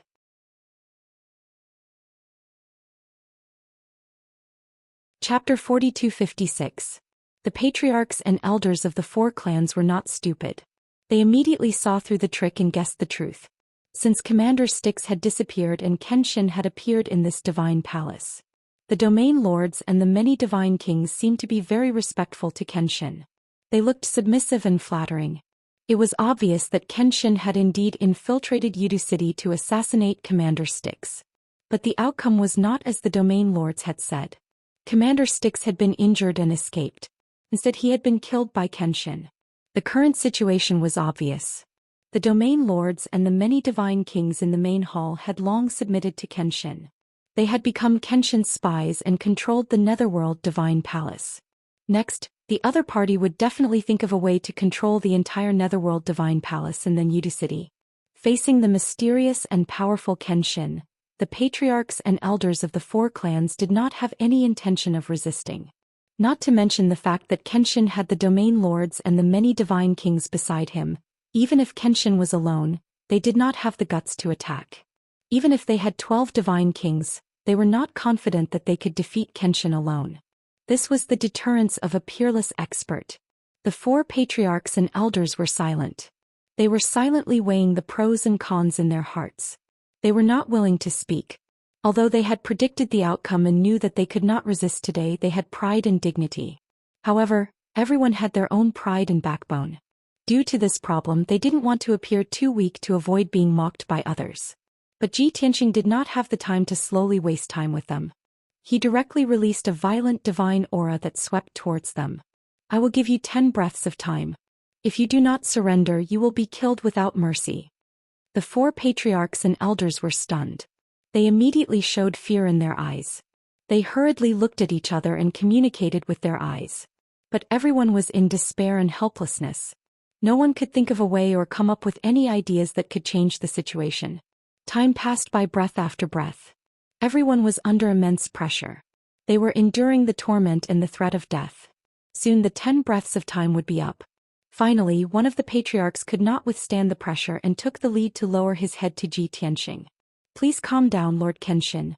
We were only loyal to Commander Styx and the god of the underworld because of the circumstances. Since Commander Mingi had already been executed, Lord Sword God had to take control of Yudu and even the entire Reincarnation Island. It was what everyone wanted. We, the Sky Heart Tribe, are willing to pledge our loyalty to Lord Kenshin and contribute to Lord Kenshin's great cause of unifying the entire Reincarnation Island.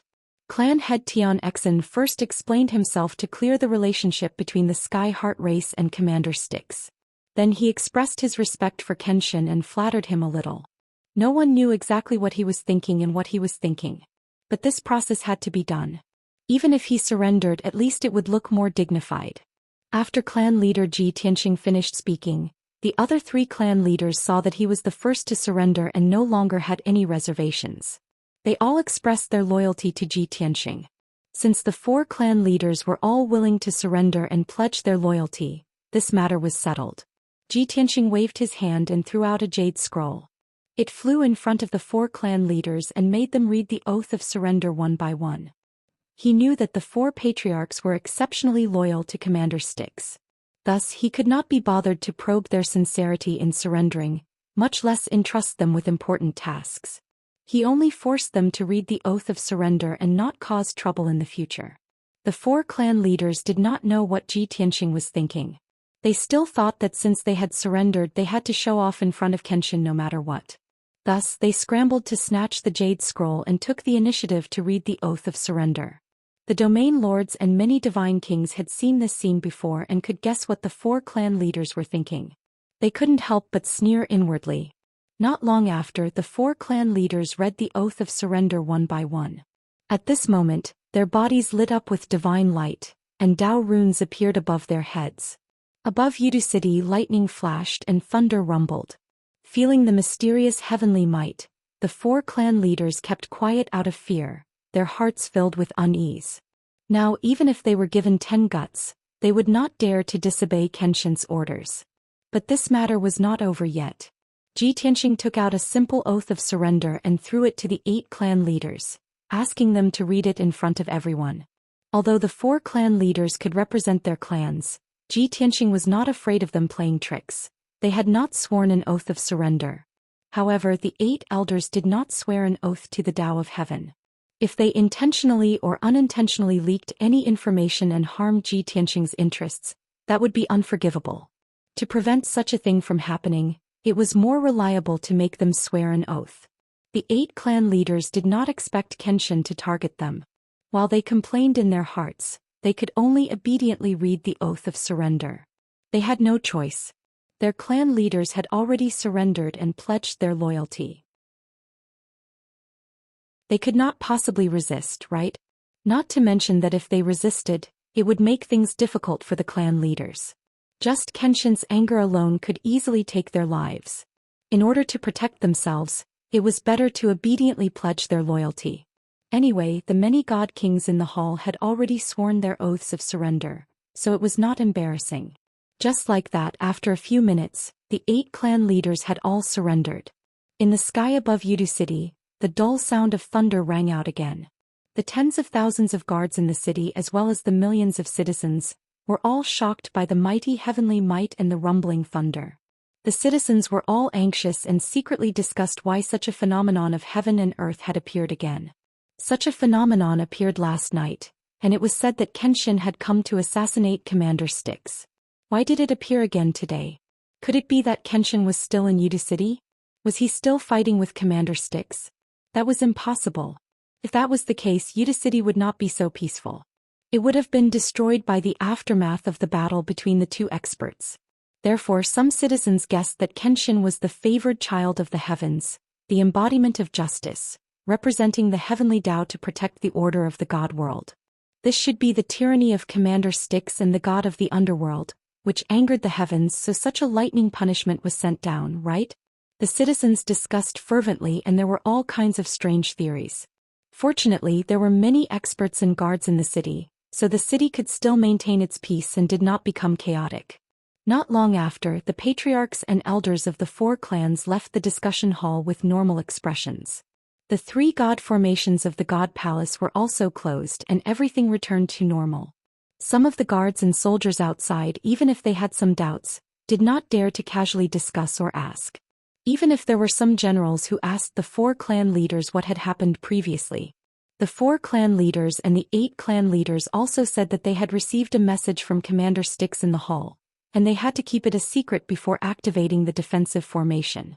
This explanation was still reasonable and it deceived all the guards and soldiers. The 4 clan leaders and the clan leaders under them returned to their respective posts and continued to carry out their missions like before, without any abnormalities. In the evening, more than 10 God King experts were ordered to rush to the meeting hall to accept a mission.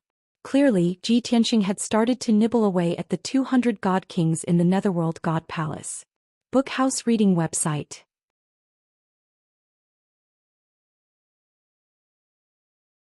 Chapter 4257. The 4 clan leaders and 8 elders of the first batch did not show any abnormalities.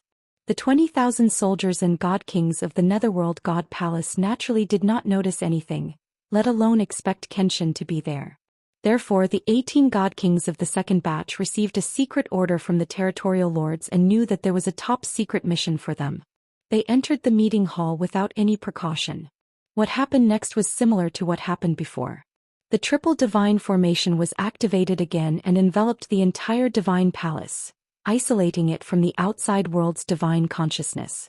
No one knew what happened in the divine palace. Only the territorial lords and a dozen god kings stayed in the main hall to witness the entire process.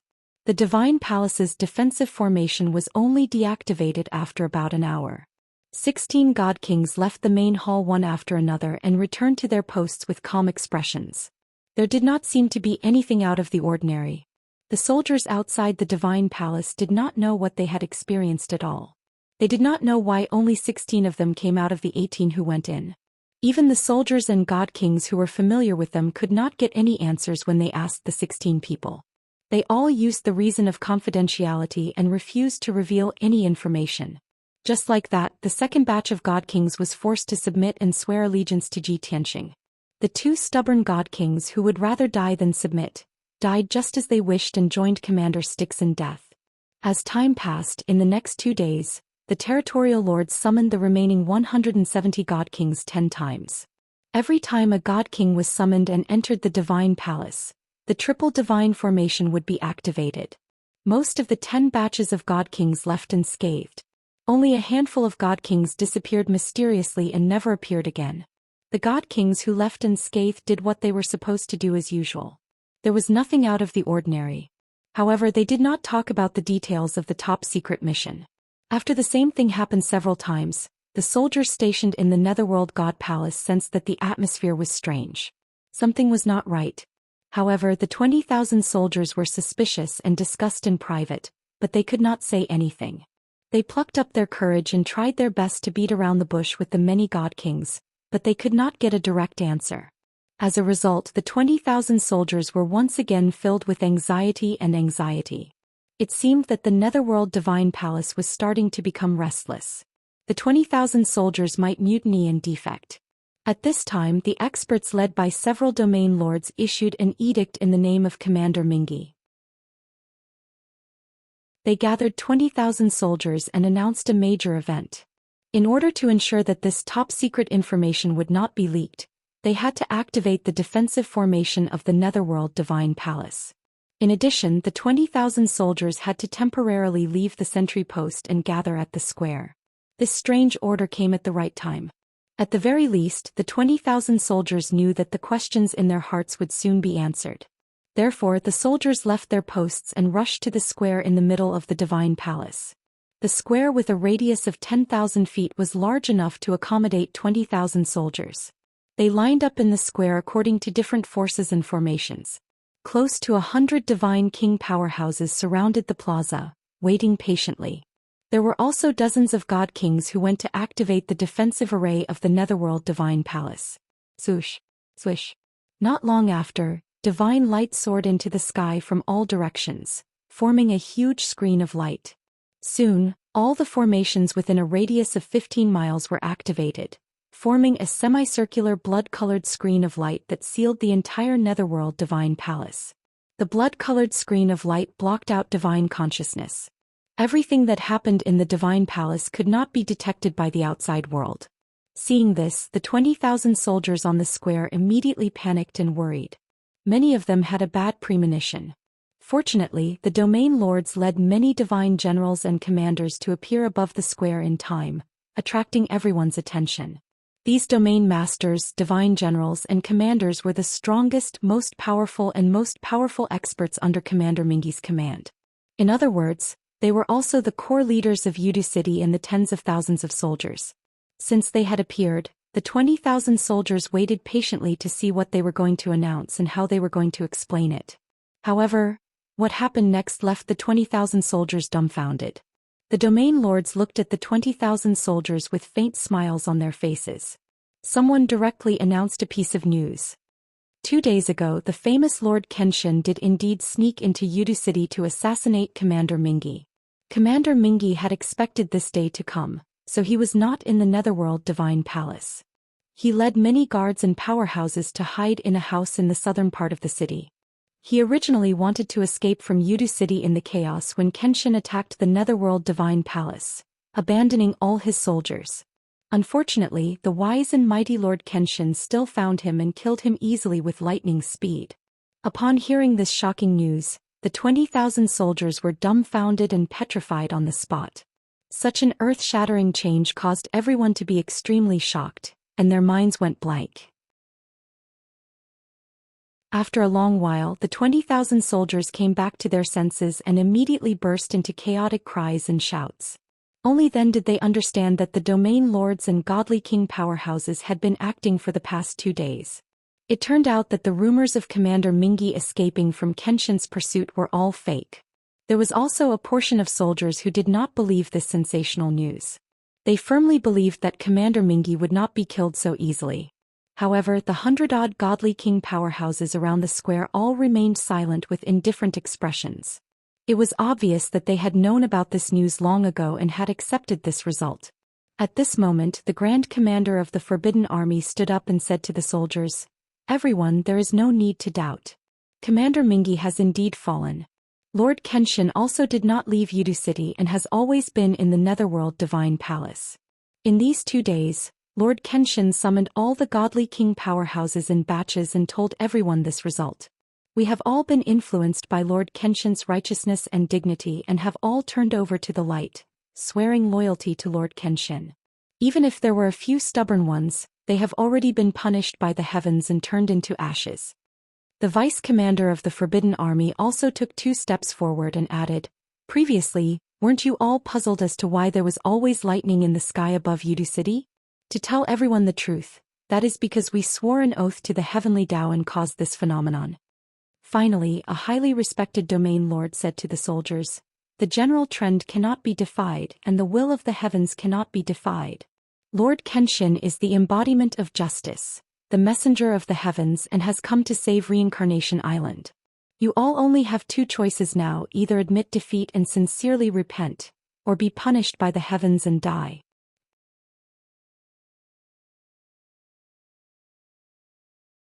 Chapter 4258. Previously, when Ji Tianqing forced the various territorial lords and divine kings to surrender, he also said the same thing, appearing particularly domineering, overbearing, and majestic. At this moment, when that old grizzled territorial lord said these words, although it was a little like a fox exploiting the tiger's might, it also felt very comfortable and was exceptionally proud in his heart. Under the suppression of the powerful aura, the 20,000 soldiers were in an uproar, all panicked and uneasy at a loss on what to do. The surrounding 100-over divine king powerhouses were all their immediate superiors or clan heads, commanders, generals, and so on. Even their leader swore an oath of surrender to Kenshin. Did they, these divine lord realm small fries, still have the qualifications to resist? The outcome was of course without suspense. Many of the soldiers were already mentally prepared to surrender in their hearts. Firstly, their strength was meager and could not resist on the spot. Otherwise it would be a dead end. Without needing Kenshin to make a move just based on the 100-over divine king powerhouses in the field, they could kill all 20,000 soldiers. Secondly, their leader already surrendered to Kenshin and pledged loyalty. They could not betray their own forces. The various divine kings did not feel ashamed. These divine lord realm small fries, naturally did not care about any face even more. Hence, after the 20,000 soldiers were in chaos and clamor for a while, they all reached a consensus to admit defeat and surrender. It was also at this time that Ji Tianqing finally appeared. He walked out of the divine palace and crossed a distance of 10,000 feet in 4 steps, arriving right above the square, overlooking everyone present. Even though he did not open his mouth to speak, nor did he release a powerful pressure, but his entire body carried an aura that suppressed heaven and earth. An unparalleled sacred domineering aura, immediately making the entire square quiet down. With those few territorial lords in the lead, 190 divine king powerhouses all bowed and saluted Ji Tianqing in unison. The 20,000 soldiers were stunned on the spot, all awed by Ji Tianqing's aura. Each and every one of them revealed reverence and fear, not daring to make a sound. Seeing this scene, the few territorial lords hurriedly berated those soldiers. "Are all of you dumb? Seeing Lord Kenshin arrive, still not quickly saluting? What are you all in a daze for? Quickly salute and pay respects to Lord Kenshin." After being reprimanded by the domain lords, the soldiers came back to their senses and hurriedly bowed. However, 20,000 people were too many, and there was no tacit understanding between them. The scene was very chaotic and noisy.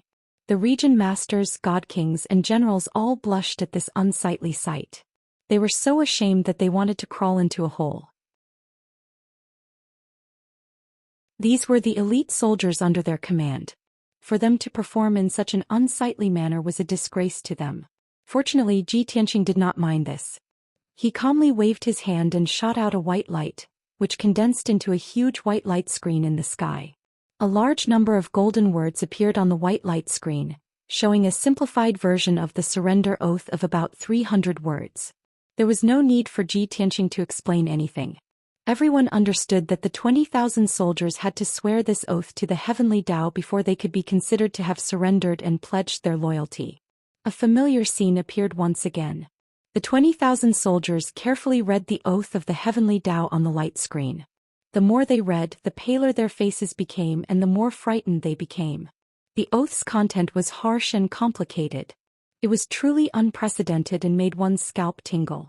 In the past, many soldiers had heard that when Kenshin ruled the boundless heaven continent, he made a terrifying oath of the heavenly Tao. The content was very frightening. Everyone thought that it was just forcing the enemy to swear an oath of surrender. It was nothing more than using their lives as a threat. What was there to be afraid of? But now, everyone saw the content of the oath with their own eyes. Only then did they know that the frightening thing was not the consequences of violating the oath.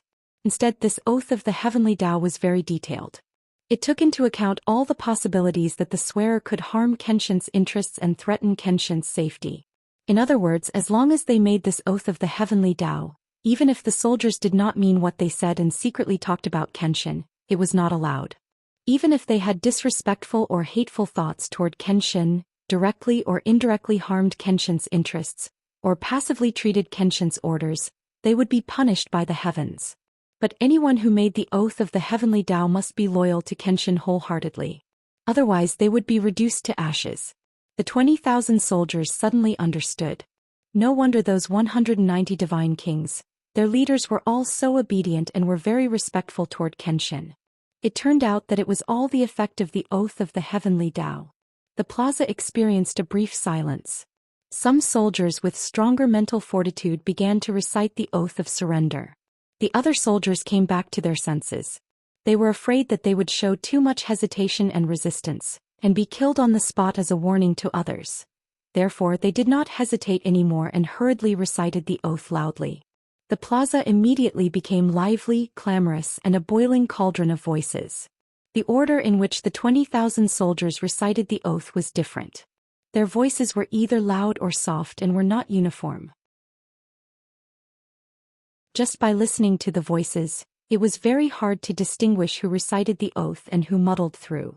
But one thing was very obvious. They could clearly distinguish who was reciting the oath of the heavenly Tao. That was, when the oath of the heavenly Tao was recited halfway, divine light would light up all over the person reciting it. Tao rhymes would appear above their heads. This was the most obvious mark. There was no need for Xianxia to supervise and check. The 190 divine king experts consciously carried out their duty of supervision. Even though 99% of the soldiers were very honest, there were still a dozen or so soldiers who played tricks. They pretended to be reciting the oath, but in reality they were spouting nonsense. A few divine king experts pulled those people out and killed them on the spot. Their methods were even more ruthless than Xianxia's. This action indeed intimidated all the soldiers, causing them to be filled with fear. No one dared to play tricks anymore. Even those who spoke slowly were so frightened that they hurriedly sped up and finished reciting the oath of surrender as soon as possible. Even so, it took a full 15 minutes for the 20,000 soldiers to recite the oath of surrender one after another. Everyone was enveloped by divine light, and a wisp of faintly discernible Tao rhymes appeared above their heads. In the sky above Yudu City, thunderbolts that covered the sky and earth appeared again.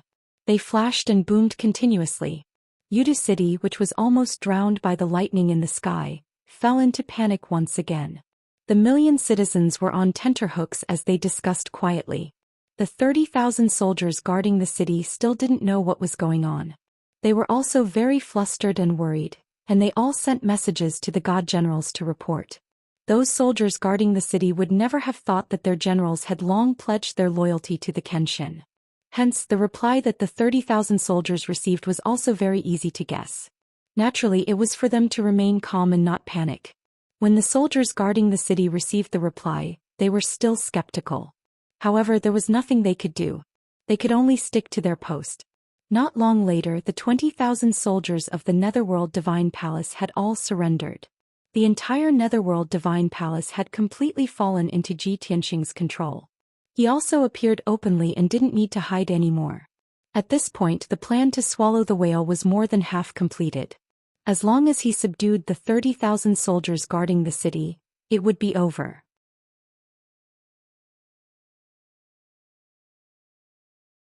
Chapter 4259. Not only did Ji Tianxing control the Netherworld God Palace, but he also subdued 20,000 soldiers. The 18 domain lords, the patriarchs and elders of the 4 ancient clans, the commanders of the imperial guards, and the inspector of the city guards were all under his command. In this way, all of the mainstays under Commander Mingyi's command were taken care of in one fell swoop. Just as the Netherworld God Palace regained its peace, Ji Tianxing received a message from clan head Song He. As it turned out, the 7,500 soldiers led by clan head Song He had finally arrived outside Yidu City and met up with the Hidden Dragon clan and the Kuei clan. Since the 5 clans under the Rebel Alliance were all here, Ji Tianxing didn't waste any more time and prepared to completely occupy Yidu City. He first sent 6 region lords and 30 God King experts to take over the east, west and north city gates of Yidu City. Within 2 hours, the 36 experts completed their missions. In this way, the 4 city gates of Yidu City were all under Ji Tianxing's control. He then sent a message to the 5 clan heads of Song He Hidden Dragon clan and Kuei clan. He ordered them to split into 2 groups and enter the south and east city gates respectively. In any case, the people guarding the city gates were their own people, so the disciples of the 5 clans could enter directly. After entering Yidu City, they only had one goal, and that was to control the soldiers guarding the 2 city gates as soon as possible. After the 5 clan heads received the order, they immediately started their preparations. Ji Tianxing also sent out the commander of the royal guards and a god general to lead over a dozen god kings and close to 10,000 soldiers to the north and west city gates respectively. Their mission was to control the soldiers guarding the 2 city gates. Other than that, Ji Tianxing also asked the city guard's governor to lead over 3,000 soldiers to control the city protection formation.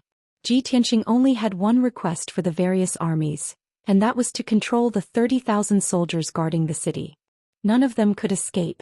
The various god kings and soldiers received the order and immediately took action. Next, an inconceivable scene appeared in the seemingly calm Yidu City. At the southern and eastern city gates, the armies of the Sword God Subjugation Alliance were marching toward the 2 gates in a majestic manner. The soldiers guarding the city gates didn't stop or kill them. Instead, they quickly opened the city gates and welcomed the 2 armies into the city. This scene dumbfounded the guards near the 2 city gates. This was especially true for the soldiers stationed on the city walls and patrolling in the sky. They were so shocked that they almost fell to the ground. However, an even more preposterous scene occurred. After the 2 armies of the Rebel Alliance entered the city, the God King experts and soldiers guarding the city gates actually joined forces with the enemy and captured the soldiers guarding the city gates. The soldiers guarding the city couldn't react and they couldn't accept this fact. They couldn't believe that their generals and brothers were actually allied with the enemy. What's wrong with this world? Isn't this too ridiculous? There was no need to doubt the outcome. Those soldiers guarding the city who were in a daze were captured and obediently surrendered. What was even more hilarious was that the God King experts guarding the city gates didn't even need to do anything. They just needed to give an order and those soldiers guarding the city gates surrendered. Of course, there were also a small number of soldiers guarding the city who were very unyielding or very loyal to Commander Mingyi. When they sensed that the Yidu city had changed hands, they would rather die than submit. They even wanted to self-destruct and perish together with the traitors. This was all within the expectations of the God King experts.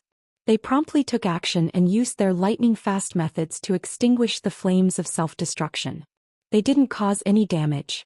The same scene was playing out at the west and north city gates of the Yidu city. When the soldiers guarding the city saw the Forbidden Army commander and the city guard army supervisor bringing thousands of soldiers to the vicinity of the city gates, they were very surprised and curious. Of course, they could recognize that the thousands of soldiers were the elite soldiers guarding the Netherworld God Palace. Most of them were Forbidden Army soldiers. In other words, those soldiers were even more elite than the soldiers guarding the city. Their statuses were also slightly higher. It was really strange. What were the Forbidden Army soldiers doing at the city gates instead of guarding the Netherworld God Palace? After that, the Forbidden Army commander and the city guard army supervisor ordered the soldiers guarding the city to surrender. This baffling order caused the soldiers guarding the city to be at a loss. They couldn't make heads or tails of it. However, many of the soldiers guarding the city instinctively put away their weapons and assumed a posture of surrender. As for those soldiers guarding the city who had yet to react, they were still whispering to each other or asking each other what was going on. The Forbidden Army commander and the city guard army supervisor didn't waste any time. They immediately ordered the elite soldiers under their command to surround the soldiers guarding the city and capture them on the spot. A small number of soldiers guarding the city realized that the situation wasn't good and hurriedly turned to flee. However, the Great City Protecting Formation had always been activated. Moreover, it was controlled by someone to seal off the Yudu city, making it impossible to enter or leave. Those God Lord Realm soldiers guarding the city naturally couldn't break through the Great City Protecting Formation. They were quickly captured. What happened next was logical. When the conditions were right, success was achieved naturally. The various armies used the 4 city gates as the center and started to search the center of Yudu city. They captured all the soldiers guarding the city and patrolling guards along the way. 4 hours later, the various armies brought close to 30,000 captives and gathered at the plaza in the center of the city. That plaza with a radius of 30,000 feet was enough to accommodate over 100,000 people. At this moment, the 20,000 soldiers under Ji Tianxing's command escorted close to 30,000 soldiers guarding the city. They didn't feel crowded when they gathered at the plaza. Even though the soldiers guarding the city felt wronged and puzzled, they didn't dare to make a ruckus under the heavy atmosphere. They could only discuss in secret and ask what was going on. In addition, there were also 3,000 soldiers searching for the soldiers guarding the city and patrolling guards in Yudu city. After all, there were only 29,200 people that were captured on the plaza. There were still over 700 soldiers that weren't captured. The commoners of Yudu city also discovered the drastic change in the city. They were filled with doubts and couldn't make heads or tails of it. In their eyes, the 5 families of the Rebel Alliance had killed their way into Yudu city, which meant that the Kenshin had also come. It should have been a chaotic situation. In the end, not only did the soldiers guarding Yudu city not deal with the Rebel Alliance's army, they even joined forces with the Rebel Alliance to capture the soldiers guarding the city. Helping the enemy to capture their own people? What was this called? The commoners of Yudu city were still slightly different from the commoners of Reincarnation Island. The commoners that lived in this city were all either rich or noble. The soldiers under Commander Mingi and Martial Blood Prison had many descendants and branches over the past 1,000 years. There were also many relatives and so on. In short, the commoners of this city were even more loyal to Commander Mingi and the god of the underworld. They weren't like the commoners of Reincarnation Island who welcomed the Kenshin to save Reincarnation Island. On the contrary, they would rather the Kenshin be defeated and Yudu city and Reincarnation Island maintain the status quo. Book Guest Residence Reading Website.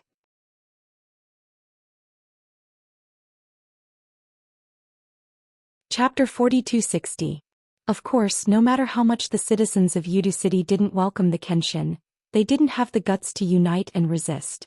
They could only watch in the dark and observe the changes. After all, many of the citizens were nobles and had heard some news from various sources. Although they didn't know the truth, they could guess that Commander Styx had died long ago with their sharp senses. Since the Kenshin had already taken control of the situation, it was only a matter of time before they took over Yudu city and Reincarnation Island. They were powerless to change the outcome, so they could only accept it silently. Unknowingly, another 4 hours passed. The 3,000 elite soldiers searched around Yudu city twice and finally captured the remaining 700+ soldiers and patrolling guards. When these soldiers were brought to the plaza in the city, the 30,000 soldiers were finally gathered. The more than 20,000 captives who had been waiting in the square had long been exhausted and tortured. Waiting in the unknown was the scariest, especially when they didn't know what their fate would be. At first they were uneasy, but as they let their imaginations run wild, they were filled with fear.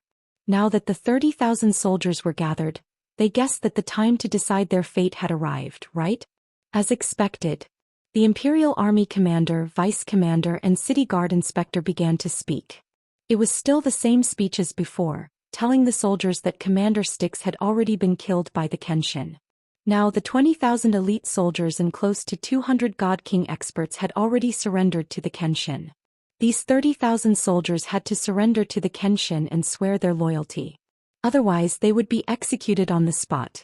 Not to mention that the threat of death made the soldiers fearful and choose to surrender without hesitation. Their immediate superior, the numerous generals and city guard supervisor, had already surrendered to the Kenshin. What reason did they have to defend Yudu City? Commander Styx had already died, and their generals had also betrayed and surrendered. What loyalty did they have to talk about? The outcome was destined. The 30,000 soldiers didn't hesitate and immediately expressed their willingness to surrender.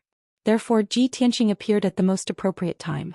With a dignified expression he stepped across the sky and arrived above the plaza in the middle of the city. The 30,000 soldiers guarding the city had never seen Kenshin's true appearance, but they were well aware of Kenshin's powerful means. They were all fearful and uneasy. Ji Tianxing didn't waste time talking nonsense with the city guards. He waved his hand and projected a light screen, displaying a simplified version of the Pledge of Surrender. Under the orders and urging of the Imperial Army commander and the city guard supervisor, the 30,000 soldiers could only brace themselves and recite the terrifying oath to the heavenly Tao. Not long after, 5-colored divine light resounded in the square, and a large amount of Taoist rhymes appeared. The sky above Yudu City was once again covered by boundless lightning, and the world-shaking roars of thunder rang out incessantly. Such a terrifying apparition of heaven and earth caused the entire Yudu City to tremble non-stop. These 30,000 soldiers were exceptionally obedient. After all, they were being watched by over 100 God Kings and surrounded by an army of over 20,000. No one dared to play any tricks. After a long while, the heaven and earth anomaly caused by the oath of the 30,000 soldiers finally ended. Yudu City gradually calmed down. At this point Ji Tianxing's plan was 80% complete, and Yudu City was completely under his control. The 50,000 soldiers that originally belonged to Mingyi and the 12,000 people from the 5 families had all become his soldiers. These 60,000 soldiers were the strongest force on Reincarnation Island, and they were enough to change the situation of the entire Reincarnation Island. After the 30,000 soldiers finished their oath, Ji Tianxing ordered for the defensive formation of Yudu City to be shut down and the 4 city gates to be opened. From this moment onwards, Yudu City was officially unsealed. Over 60,000 soldiers were split into over 30 groups, and they were scattered all over Yudu City. Ji Tianxing brought the 200 God King experts back to Netherworld Divine Palace and held a meeting in the conference hall. Of course, although it was called a meeting, it was actually Ji Tianxing who gave the orders, and the various domain lords, generals and experts just had to carry it out. This was because Ji Tianxing already had a well-thought-out plan for the follow-up plans and plans. When the various God King experts lined up neatly in the conference hall, the meeting officially began. Ji Tianxing's first order was to announce the news. He wanted everyone on Reincarnation Island to know that Mingyi was dead and that the god of the underworld had no time to care about Reincarnation Island. Now that Kenshin had led his army to conquer Yudu City and subdued all the soldiers and the 18 domain lords, he had complete control of Reincarnation Island. Although the news would soon spread throughout the Reincarnation Island through various channels, the news would soon spread throughout the island. However, such a serious and solemn matter had to be officially announced to show its authority. The second order was to remove the defense of Yudu City and return to normal. The 18 domain lords also had to bring their soldiers back to their respective domain lord manors to maintain order in their territories and calm the chaos. After all, in the past half a month the 18 domains had been in chaos and chaos. The most important thing now was to restore peace to Reincarnation Island. The third order was one of the objectives of Ji Tianxing's attack on Reincarnation Island. This order was also given to the 18 domain lords. After they returned to their respective territories and calmed the chaos, they had to restore the freedom of the people as quickly as possible. The slavery system that had been practiced on Reincarnation Island for thousands of years was officially abolished. Whether it was the god race or the other races, they would regain their freedom from now on. They would no longer be slaves to the god of the underworld. In addition, all the statues of the god of the underworld, Mingyi, and the Blood Hell Marshal on Reincarnation Island had to be destroyed as soon as possible. After announcing these three major events, Ji Tianqing issued a series of orders to deal with all the small matters in an orderly manner. This included the 4 ancient clans that had been loyal to Commander Mingi and had only surrendered 2 days ago. They had also received appropriate arrangements. Ji Tianqing didn't punish them, but he didn't reward them either. For the 4 ancient clans, it was already a blessing that they could keep their lives and their eternal legacy. As Ji Tianqing announced the various orders, the domain lords, generals and god kings that were named bowed and accepted the orders. At this point, the Pine Crane clan, Hidden Dragon clan, Kuei clan, Fong clan, and Quicksand clan all felt somewhat disappointed and regretful. They finally understood that Kenshin didn't intend to choose a new domain lord. Instead, he would continue to appoint the 18 domain lords. After all, the 18 domain lords had already sworn their loyalty. As long as they didn't want to die, they wouldn't betray Kenshin. As for the 5 ancient clans, they had risked their lives to fight for the position of domain lord. At this moment, Ji Tianqing announced one last thing. That was, the first 5 ancient clans to join the anti-rebel alliance would be rewarded based on their contributions. He took out the resources and treasures that he had prepared long ago. They were worth nearly 100 trillion gold coins and used them to reward the 5 ancient clans. The people of the 5 ancient clans were instantly stunned by the huge surprise. Translator. Timothy_editor, Globeglotter.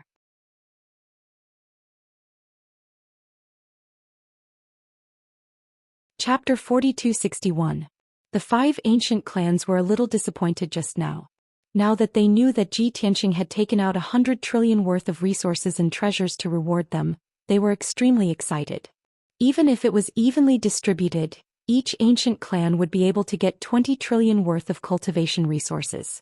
This number was already comparable to the value of each ancient clan's treasure vault. With this reward, their assets and wealth would double, and their strength and foundation would be even more abundant. Moreover, after this huge surprise, Ji Tianqing added another reward. That was, he would take out 20 more divine abilities and secret techniques to reward the 5 ancient clans. Hearing this news, the 5 ancient clans were even more excited. They knew that the divine abilities and secret techniques that Kenshin took out were definitely high-end and precious divine abilities. They either had miraculous effects or were extremely powerful. If an ordinary person could obtain 1 or 2 of them, it would already be a great harvest. If each ancient clan could obtain 20 divine abilities and secret techniques, their power would definitely grow even stronger. In the future, these 5 ancient clans would definitely be the strongest on Reincarnation Island. No one would be able to compete with them. Ji Tianqing took out 10 interspatial rings and gave them to the 5 patriarchs of the ancient clans. Each clan received 2 interspatial rings that contained different amounts of cultivation resources and treasures.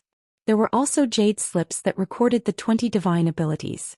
Since it was a reward based on merit, the resources and wealth that each clan received were different. The Fong clan and the Quicksand clan received the least rewards. They only received 15 trillion worth of cultivation resources. The clan that received the most rewards was undoubtedly the Pine Crane clan. The cultivation resources they received were worth 30 trillion. As for the Hidden Dragon clan and the Kuei clan, they were in the middle. They received 20 trillion worth of resources. Of course, Ji Tianqing's additional 20 divine abilities and secret techniques were the same for all 5 ancient clans. There was no difference in this. The value of these 20 divine abilities and secret techniques was immeasurable. There was no need to give a corresponding value. The 5 ancient clan leaders received their rewards happily. They bowed again and again to express their gratitude to Ji Tianqing. The other god kings, generals and domain lords in the hall were filled with envy and jealousy when they saw the 5 ancient clans receive such great rewards. Finally, Ji Tianqing announced the most important task, which could be considered a reward for the 5 ancient clans. That was, the Pine Crane clan would act as the vice alliance leader of the Rebel Alliance's Reincarnation Island branch. When he wasn't on Reincarnation Island, he would have full authority to handle all matters on Reincarnation Island. The other 4 ancient clans would form a monitoring group to assist the Pine Crane clan in managing the Reincarnation Island and supervising the Pine Crane clan. This way, when Ji Tianqing wasn't on Reincarnation Island, the 5 ancient clans would be the ones in control. Among the 5 clans, the Pine Crane clan was the most respected. Of course, in order to ensure that the Pine Crane race did not become too powerful, the other 4 ancient clans had the responsibility to supervise them. The domain lords of the 18 domains were also qualified to send jade slips to Ji Tianxing to report matters directly. When Ji Tianxing announced this task, the hall was in an uproar. Countless people cried out in surprise, revealing excited and envious expressions. This was especially so for the people of the 5 ancient clans. Their hearts raced and their blood boiled. Many people were so excited that they danced with joy. Compared to the 100 trillion cultivation resources, this reward was obviously more shocking. It made the 5 ancient clans excited and exhilarated. After a while, everyone gradually calmed down. The patriarchs of the 5 ancient clans hurriedly kowtowed to Ji Tianxing to express their obedience and gratitude. The meeting ended just like that. The god kings, generals and domain lords all bowed and left the hall. Next, Ji Tianxing oversaw Yudu City and stayed in the Netherworld Divine Palace, waiting for the situation on Reincarnation Island to settle down. As for the generals, domain lords and god kings, they would return to their respective territories and rush to their respective posts to carry out their missions. Of course, before the 18 domain lords left, they met Ji Tianxing again to ask him how to open the seal formation of the domain lord manor. After all, the domain lord manors of the 18 domains had been cleared out by the Rebel Alliance and sealed with a formation. The domain lords had different thoughts about the seal formation set up by Ji Tianxing. Only a small number of them hoped that Kenshin could remove the seal formation and allow them to enter and leave freely. However, most of the domain lords did not think so. Instead, they felt that keeping the seal formation would give their domain lord manor an additional layer of protection, and they would feel more at ease. After all, the seal formation set up by Kenshin was very close to a supreme-grade king-level divine formation. It was stronger than the original defensive formation of the domain lord manor. As long as Kenshin told them how to open the formation, they could still enter and leave without much impact. After all, they had already made the heavenly oath and pledged their loyalty to Kenshin. They would not have any other thoughts. The final result was in line with most of the domain lords' expectations.